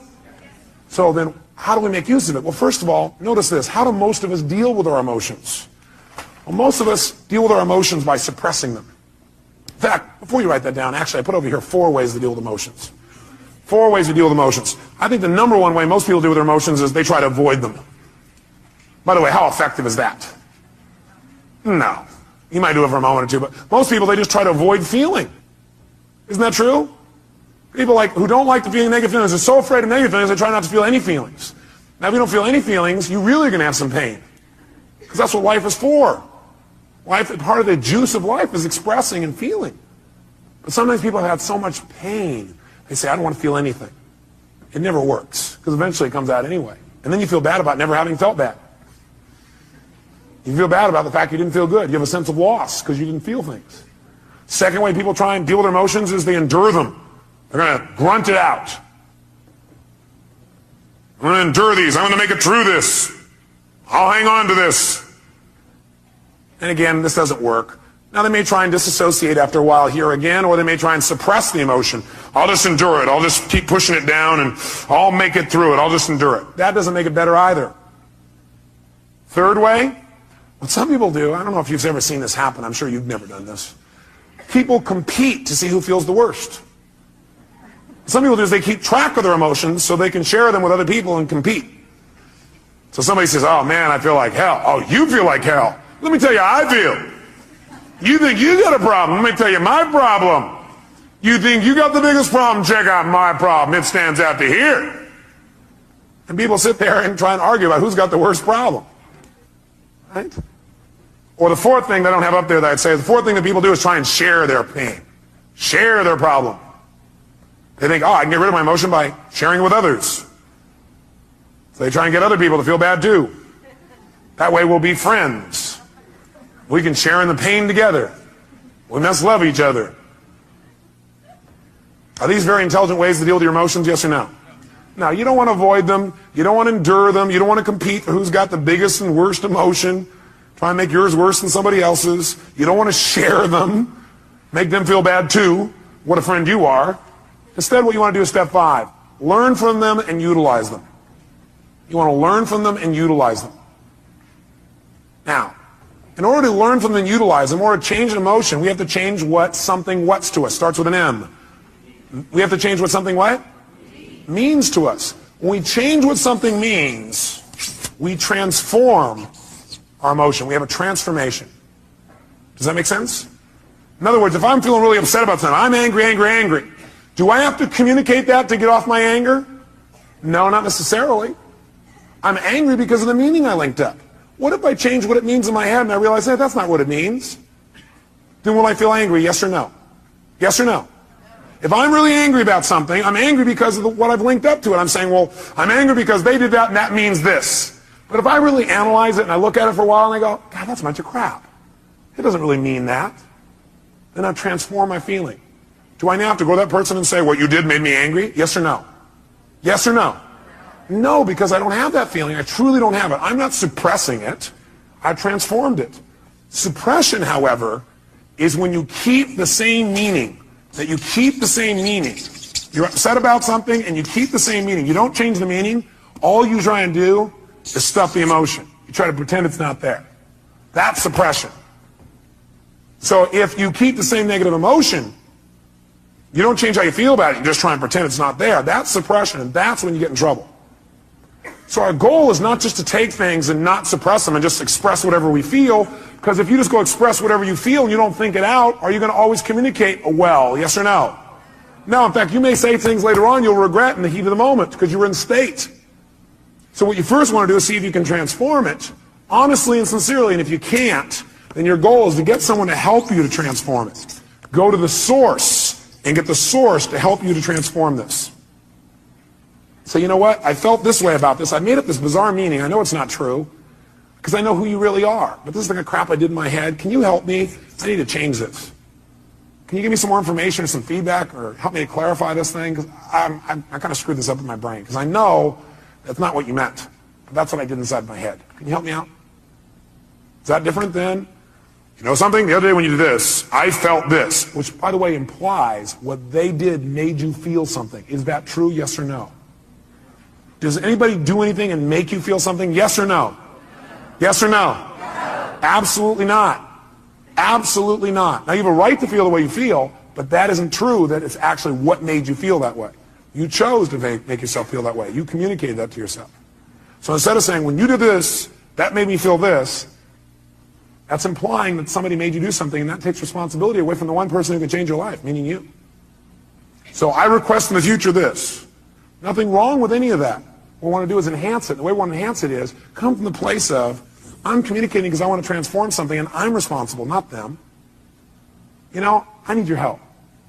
I need your help. The other day when this thing happened, I used that to interpret that to mean this. And I know it's not true because I know who you are. I need some clarity. Can you help me out? I got to clean this up. And me. Who's responsible? By the way, will they want to help you? Yes or no? And by the way, what you're really doing here is making clear what you're really doing, which is you're doing a cry for help. Maybe not crying. You're making a request for help instead of crying. Make sense? And people hear this is a request for help. Do we want to help other people? Yes or no? Especially us. We're all in the helping business. That's why we do what we do. That's the bottom line. So we're going to develop a format like this where we don't suppress, but we don't just express.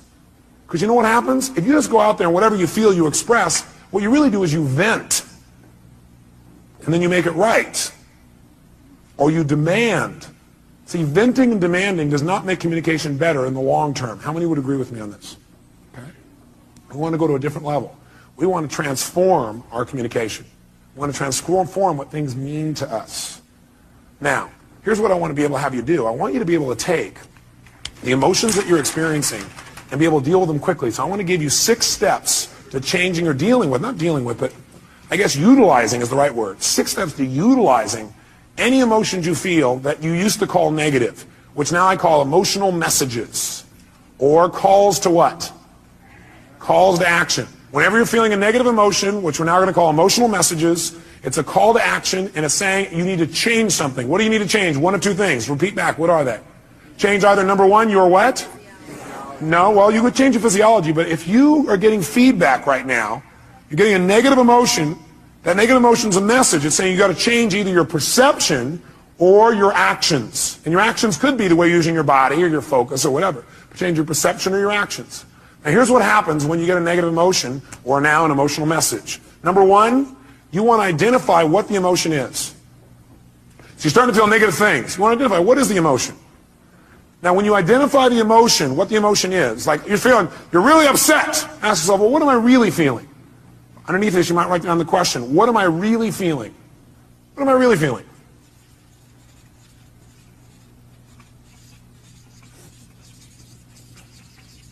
So when you say, I'm upset, I'm going to say, what am I really feeling? And what might your answer be when you say, what am I really feeling? I'm upset with this person. What am I really feeling? I might be feeling hurt. Does that change how you feel in that moment as you identify that? Yes or no? Yes. And when you say, what am I really feeling? You might put a little note in your notes. Use some TV. Use some TV when you come up with your label. Transformational what? Vocabulary. So instead of saying, I'm destroyed, I'm devastated, I'm humiliated, you might say, I'm feeling a little bit hurt. Use TV and use what I call softeners. Softeners are the words like a little bit.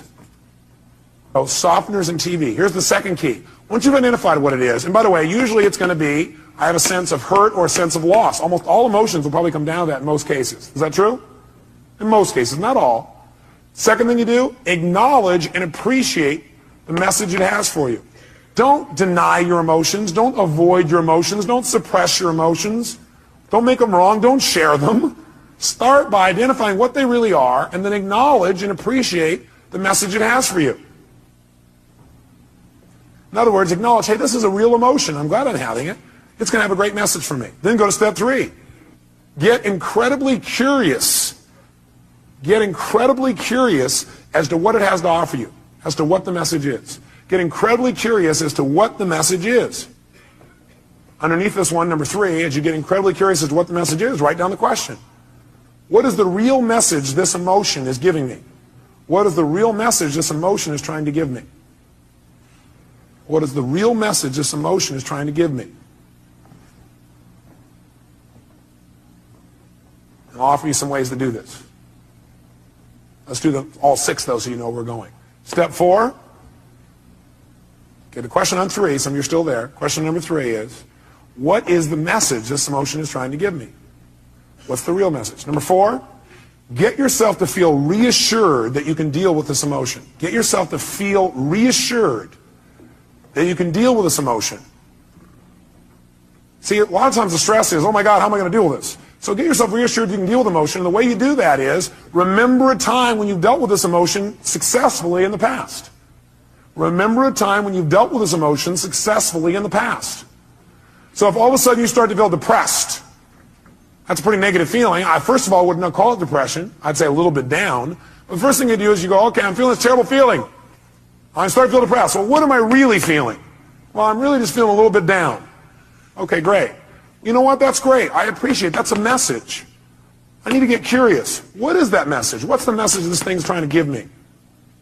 And what depression's message usually is, by the way, is you need to reset your priorities.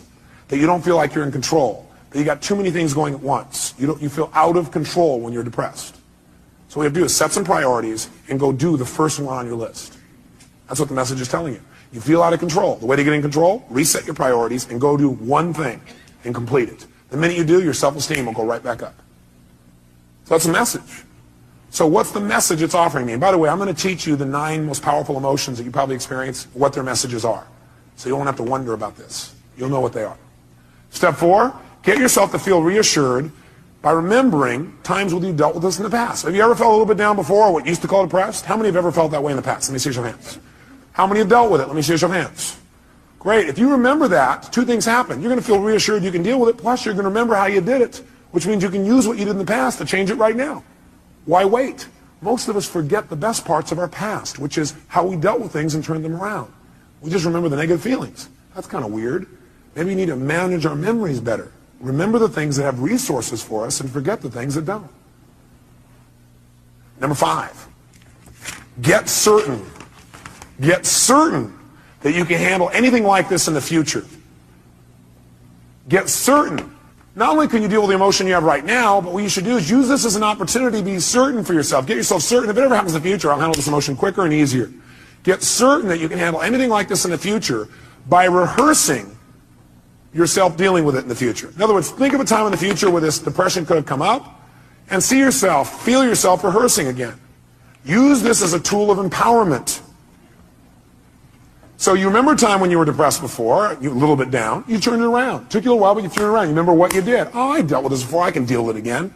And then you say, let me take this opportunity to get certain that I can handle this if it ever came up in the future. And the way I'm going to do that, I'm going to sit down right now, and I'm going to think of, okay, what kind of things might happen in the future? I might get depressed. Well, I might expect something didn't work, feel bad about it. Let me think of a time like that. Okay, let me see myself, hear myself, feel myself deal with it. You see, hear, and feel yourself dealing with it easily. And you do this 2, 3, or 4 times. If you keep doing it 2, 3, or 4 times, then in the future when it comes up, guess what your brain will do? Your brain will go, oh, I can handle this. I'm already prepared. How many are following the logic of this? Let me see your hands. Okay?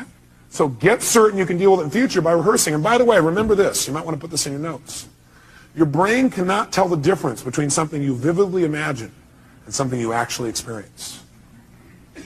Your brain cannot tell the difference between something you vividly imagine, where you see it, you hear it, you feel it, you taste it, you touch it, you smell it in your mind, and something that actually occurs. If you doubt this, have you ever had a dream where it was so real you had every physical response to it? How many have had a dream like that? Okay, you can have a dream anytime you want, even while you're awake. All you have to do is rehearse something in your mind enough times, vividly enough, and it's real. If you over and over again rehearse yourself dealing with emotion easily, then it's real. Next time it comes up, you've already got the programming. You already have the resources to turn it around in a heartbeat. Then this emotional message, it's dealt with for the future, not just for today. And the sixth step, take action and change your life. Whatever the message is, take the action that you need to take and change your life. Do something. Doing something always will change how you feel. You feel bad because you're not doing anything. And by the way, you'll continue to feel bad until you do something to change. So if you do anything, it'll improve you and move you in the direction you want to go. So let's take another example. What's another negative emotion you feel? Let's hear an example of one you felt recently. Somebody raise your hand. Rejection. So what's the first step when you think you're feeling rejection? What's step number one? Come on, guys, what is it? Identify it. Specifically, identify what the emotion really is. Let's call it that. Identify what the emotion really is. Identify what the emotion really is. So you ask yourself, what am I really feeling? So a person said rejection. What were you really feeling? Shh, no, let him answer. That's your answer. His answer was disappointment. Is that different than rejection, yes or no? Yes or no? Yes, and by the way, when he realizes he's just disappointed, it's not as intense as rejection, is it? What happened with one question? His pain just dropped. Still painful probably, but not anywhere near as intense. Am I false or true on that? Okay, great. Now, so he's disappointed. Great, so now he knows when he realizes he's disappointed, he might even add some TV or a softener here. And the softener might be, he might say, I was a what? A little bit disappointed. Well, a little bit disappointed. Okay, that makes it even less. Now what does he do? Number two, does he make himself wrong for feeling that way? Yes or no? Yes or no? What does he do? He needs to acknowledge and what else? Appreciate the fact that he's getting a very valuable message. And it's a message he needs to change something. He needs to either change his perception about it so he's no longer disappointed, or he needs to change his actions so he doesn't be disappointed now or in the future. Step three, what does he need to do? Get incredibly what? Like a little kid? What? Curious. When we're curious, do we learn things more? Do we learn better when we're curious? You bet. So he needs to get incredibly curious about what this message has to offer him. If you were really curious, what do you think that message really had to offer you?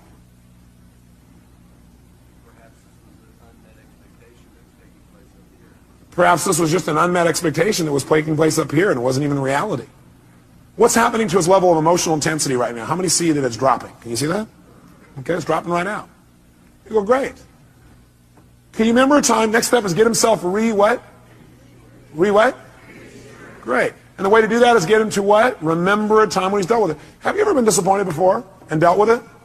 Can you remember a specific time? Can you turn it around, made it good? Can you remember a specific one? Think for a moment, a time when you turned around and you made it great. You actually took it, made it to your advantage. Remember a time like that? How'd that feel? So you know how to deal with this, don't you? Well, I got a question for you. What did you do back then that changed it? He redefined the terms he was going to use. He changed his perception or his rules. Great. How'd that feel when you resolved it? So great. So when he goes to reassure this, two things happen in the reassurance. One is he sees he can deal with it. He sees and feels he can deal with this easily. And number two, he sees how. And number three, he remembers how good it feels to relieve himself from the feeling. So he remembers how good it feels to get rid of it. Which, by the way, makes him want to get rid of it right now. And what's the last two steps? Step number 5. What do we want to make sure? We want to make sure he doesn't just not feel bad about it anymore now, but we want to make sure his future's better. We want to get him what? Get what? Certain that he can handle this in the future. So he probably feels pretty certain right now, but you know what I'd like you to do? I'd like you to think some other area in your life where possibly in life you could have gotten disappointed in the future. Some kind of thing that might come up. Can you think of something that could come up and do that? Look, he's already knows. Close your eyes for a minute. And just for a moment, what I want you to do is I want you to think of that thing starting to happen when you start to get disappointed or feel rejected, actually, is what you did initially. Then you realize you're just disappointed, and then you just handle it. See yourself handling it in the future even better than you have in the past. And notice how good it feels the minute you handle it. Can you feel that? Think of another time, something else that could happen in the future, where it might have been a real major disappointment. But see yourself handling it real quickly, real easy, getting off and making it work, and notice how good you feel as soon as you handle it. Got it. Okay, do it one more time. Do 3. Do a third one. Some other area of your life where you're really disappointed. See and feel yourself handling that real easily, real quickly. Got it. Good. How do you feel about your ability to deal with this in the future? More confident. Yeah. How many can hear it in his voice? Can you hear that? Hear the depth in his voice. And the last thing is, Go take action and change it. He may have already done that if it was changing a perception. Or he can go do it physically. How many follow the system? Okay, we're going to do one more. I need a volunteer up here so everybody can see this person, because if you would have saw his face just now, it changed. Somebody who's had an emotion that you really, recently had and it bugged you or created some negative feeling for you. Somebody's got one of those. Oh, nobody in the whole room. I don't want to be out there. I know what he'll do. Boy, all these people here are pointing to this guy here. Is that your staff pointing at you, Dr. Bob? Dr. Bob, give him a hand. Yes, indeed.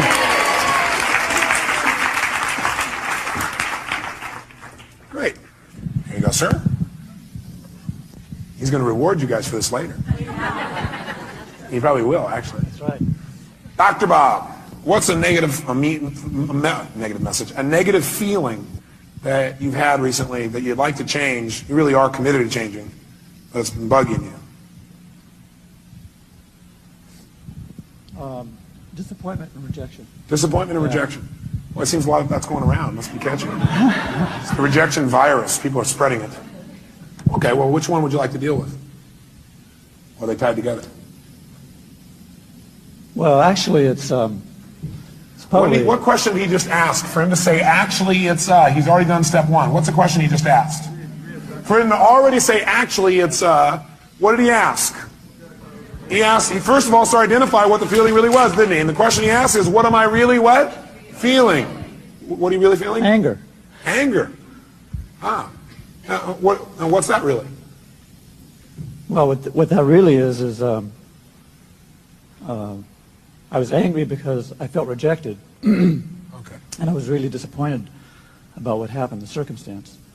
So what's he done? He's managed to stack his negative emotions one on top of another. Okay. And by the way, this is unique to Dr. Bob. Nobody else you know does this, do they? But what are you really feeling? All that stuff, what's behind all that stuff? You just really feel what? Rejected. Rejected. Disappointed. I mean, it was discounted by... Does he look like a computer that keeps running the same program over and over again?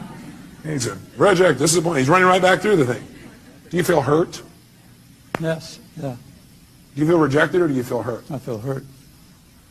Do you feel disappointed or do you feel hurt?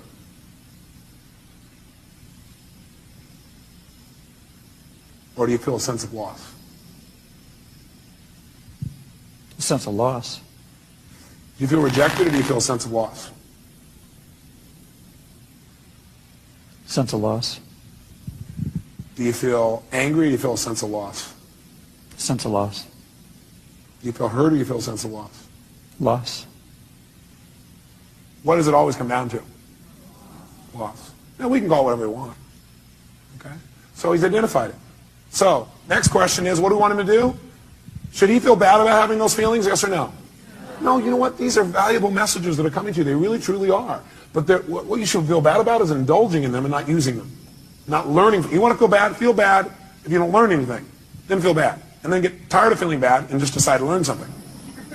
Because you can learn something as soon as you ask, what can I learn from this, right? So right now, instead of making them wrong, what I want you to do for a moment is really appreciate those emotions. Acknowledge the fact those emotions have a valuable message. And then immediately get what? Like a kid, get what? Curious. Get curious for a second as to what those messages really are. What can you really learn from that? What is that message really offering you? In other words, let's go back up to the first one you said, rejection. By being rejected or disappointed, what is that motion of rejection trying to tell you?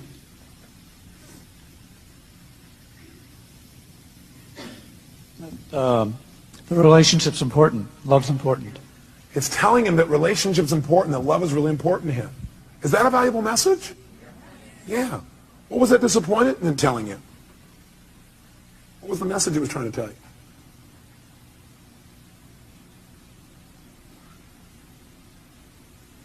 Now, a person may say, I don't know. If you did know and it had a positive message, it's always telling you to change something. It's telling you to change your perception about something, or it's telling you to change your actions.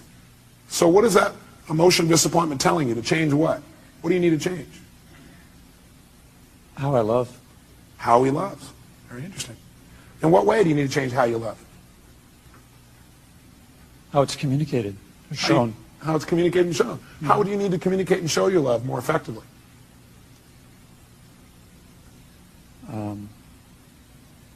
I'm curious. Is that better than feeling rejected, disappointed, and lost? Yes or no? Yes. Is this a powerful transformation in this man? Yes or no? Yes. Okay, good. So stay curious, because that's it. Instead of going, oh, I don't know the answer. We don't know the answer, and you're a little kid. What do? You get even more what? Curious. If you don't know the answer, don't go, oh, God, I don't know the answer by that time. I don't know, I feel so good. They go, I'm getting more curious. You have plenty of time, because curiosity is valuable. What would you get? Need to be more, I'm confused. Good. Confused means you're about to make a change. Is that true? See, when you know what things mean, you'll just keep doing it the way you've always done it. He was not confused when he went, I'm disappointed, I'm rejected, I'm frustrated. In fact, he kept doing it over and over again. So he was not confused. He knew exactly how to do that. Now he's confused. His little brain's going, this little computer program's not working the same way. So, So the question I always help him out with is, what do you need to change in order to no longer feel this? You need to change your perception or your actions or both. And what do you need to change about your perceptions? What do you need to change about your actions? You might want to write that down, but go ahead. So my actions should be different. I mean, if what I did didn't work, I need to try something else. That's right. So I need to communicate that differently, behave differently. Okay. How many hear what he just said? Did you understand what he said? He said what it's saying is the way I communicated, the fact I got rejected is a message that love's really important to me, and that I need to change the way I'm communicating so I get what I want. Because obviously it didn't work, so I got to change my approach. Is that true? Is that different than I'm not worthwhile as a meaning, or they don't love me as a meaning? Yes or no? Huge difference in how he feels. Have you ever felt rejected or disappointed in the past and dealt with it really powerfully or really effectively? Yes. Can you remember a specific time? Yes. Okay, go back to that time. And remember how you dealt with it and how you turned it around and made it something positive. Okay. How'd that feel, first of all? Great. A sense of accomplishment. Yeah, that's right. And how did you do it? I took action. What did you do? Take action. How did you do that? What did you do? I started doing things differently. Oh, great. Expressing myself differently. Did it work? Yeah. Mm-hmm. Wow. By the way, what is this doing now? It's teaching his brain, if you do this, you're going to get pleasure. What you used to do gave you what? Pain. The brain is always trying to avoid what? And move towards what? He's teaching his brain right now. He's rewiring his brain a little bit here. Now, by the way, I keep using these computer metaphors, and I see some of you get pained when I do that. And I think it's because you think, oh, do you think I'm just a computer? No, I can see you as a spiritual being who also has a filtering system. And that filtering system sometimes you allow to take control and keep you from doing what you do naturally, which is just love and appreciate other people, including yourself. Okay? So we got to deal with both sides. How it is, how we operate unconsciously, as well as who we are. We want to deal with how we operate so we can be more of who we are. Now, I'd like you to think about this for the future. First of all, you feel pretty good about you being able to deal with it right now? Yes. Yeah. And by the way, does he really look like he can deal with it now? Yes or no? So think about the future. I'd like to think of some place in the future where you could have felt rejected or disappointed. Something that could come up that could cause you to feel rejected or disappointed. Okay. Okay? Mm-hmm. Close your eyes if you would, and see yourself using your skills, and handling it 10 times better, quicker, more easily, turning it around right away. And feel how good it feels to turn that around. Okay. How does that feel? Feels good. Yeah. Can you do it? Yes. Easily or hard? I can do it. You can do it. Okay, great. So now I want you to do it. That's great. So now I want you to close your eyes, and I want you to think of another time where it would come up. Only this time I want you to do it easily. I want you, there are resources inside of yourself you haven't thought of before, and I want you to do it and even enjoy it. Turn around and make it happen easier and quicker. Okay. Okay, look at it. If I ask him to do it, can he do that? Yes. Yes. I'm asking him a better question. It gives him better resources. Okay. Can you see yourself handling it quicker and easier in that one? Yes. How does that feel? Great. How many see the difference and hear it in his voice? Great, let's do one more. Think of something else that could come out in the future where you could have felt rejected, disappointed, but now, heck no, you handle it really easily, real quickly, just like this. Okay. Have you already done it? Mm-hmm. Done. He's getting a little faster at this, isn't he? He's got some experience. How do you feel when you do that? Super. Super. Look at him. Look at his face. Now, if someone were to say, I'm going to reject you now, thank you very much. Give him a hand. Thank you very much, sir. Thank you.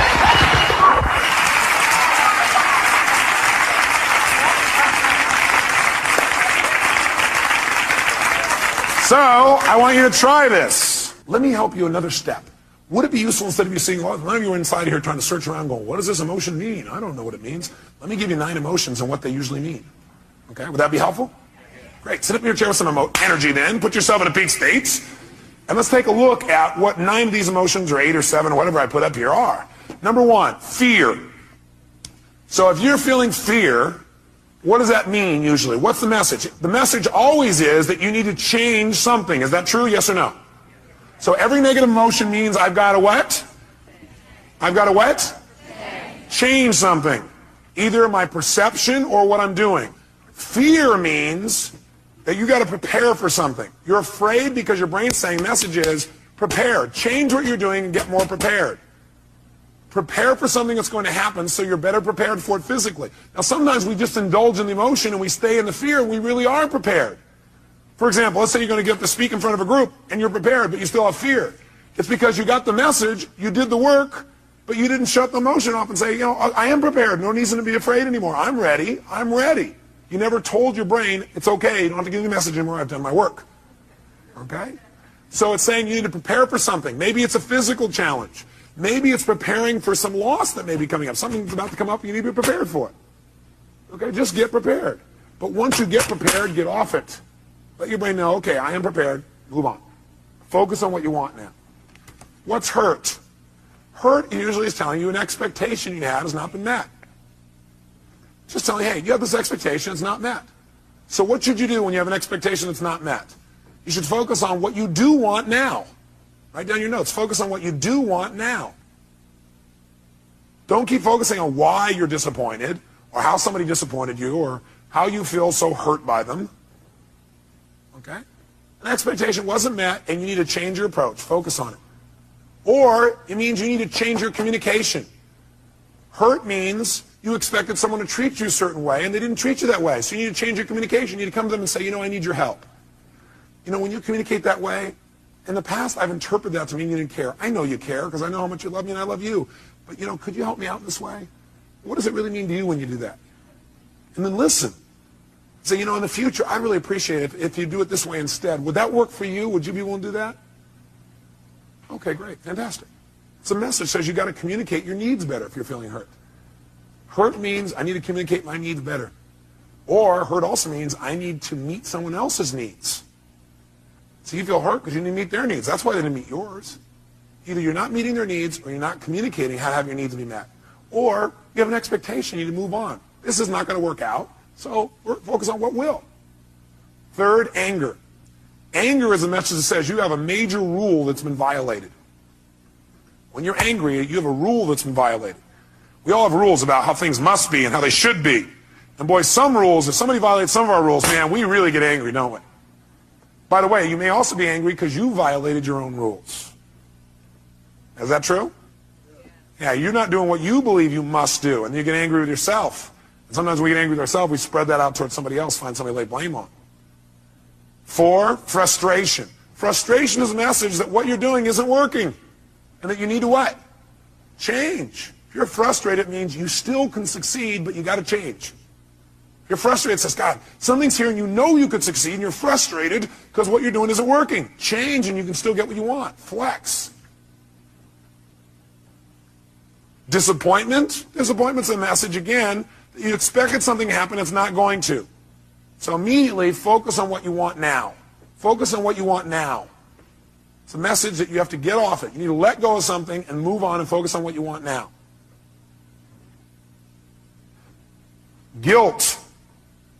Guilt is a powerful emotion if it's not abused and overused and indulged in. Any of these emotions are lousy if you indulge in them. Would you agree with me on that? Sit there and indulge in your fear and your hurt and your anger. Indulging means you keep focusing on the feeling instead of getting the message and moving on and learning. Guilt, though, can be valuable. It's telling you you have violated one of your own standards. And you need to do something immediately to be certain you won't do this again. You're having that pain of guilt because your brain is saying you just violated one of your most important standards of your life. You violated one of your own values. And you're going to keep getting this pain until you make yourself certain you're not going to do this again. But you know what some people do? They just keep going back and feeling guilty about what they did in the past. The message is saying, get clear you broke your own rules and commit no matter what, you're not going to do it again. Make it clear, be certain you're not going to do it again, and your guilt will go away like that. Because that's the purpose of guilt, to make sure you don't violate your standards and make sure you do it well in the future. Could your standards be unreasonable? You bet. There's a woman in this room I heard about was feeling guilty because last night she came here and she wasn't with her kids on Halloween. Oh my God. Can you believe that? Let's all look at that person. I don't know where they are. Let's pretend we can see them and give them dirty looks. How dare you? Come on, everybody turn the person in. How dare you? And you know something's funny? We all have rules. Are rules always fair, yes or no? No. Sometimes we have totally unreasonable rules. Like in order to be successful, we have to change the entire world tomorrow, have everybody happy all the time, have everybody love us at every moment, have our kids be thrilled, make $8 billion a year, right? It's going to be pretty hard to meet that rule. So sometimes the feedback you're getting about frustration or disappointment is, sometimes it's saying, you got totally unfair rules for yourself. Sometimes when you're angry, you may be saying, your rules are too stringent for other people. Maybe you need to remember about those people with quintuplets. Have a few less rules. You have a lot less anger. Does that make sense? 7, if you feel overwhelmed, helpless, or depressed. Overwhelmed, helpless, or depressed, that's a message. And the message that your brain is giving you is, you're overchunked. What people usually say is, oh man, there's too much, I got to change everything in my life. You can't change everything in your life at one time. Do it a step at a time. Where do you start? Where you are. Sit down and reprioritize. Overwhelm or depressed says, sit down and prioritize. That is, just write a list of what's most important for you to do. What could you do right away to start feeling better? What could I do right away to start feeling better? What could I do to take control right away? It won't solve it all. What could you do? Make a list in order. And then go do the first one. Take action. This is saying, overwhelm is saying, you got to stop trying to do everything at once. You need to make a list of what you need to do and do one thing well. As soon as you do that one thing well, you'll feel like you're in control of your life. You keep one commitment to yourself. And all of a sudden, you feel good again. You start feeling like you're in control. You don't feel depressed anymore. How many buy this theory? I tell you, if you do it, it'll work. Feeling alone. All that is a message that you need to connect with people. You need to change the way you're doing it. Right now, you're perceiving you're alone. Change what your perception is. You need to change your action. Go out and meet somebody. Go out and talk to somebody. Go out and initiate. Go out and be more loving. Right? So if you're feeling alone, it means, hey, go out. It means you need to connect with another human being. And 9, if you feel inadequate, that's a message that you need to change your standards because you're being unfair to yourself. Or get committed in mastering this area. Change your standards. Some people they feel inadequate unless they're perfect at something the day they start it. How many were great the first day that you ever tried to tie your shoes? Nah. How many of you are confident in tying your shoes now? Can I see your hands? How many are real confident? No. How many feel like, man, you can flat out tie your shoes, no problem? Let me see if hands here. No problem. Why? That's right, because you do it all the time. So you do anything you do over and over again, you get good at. If you're feeling inadequate, it may be because your standard is you're trying to be perfect the first time. You're not going to be perfect the first time. How dumb. Okay? Does this list help you? Yes or no? Great.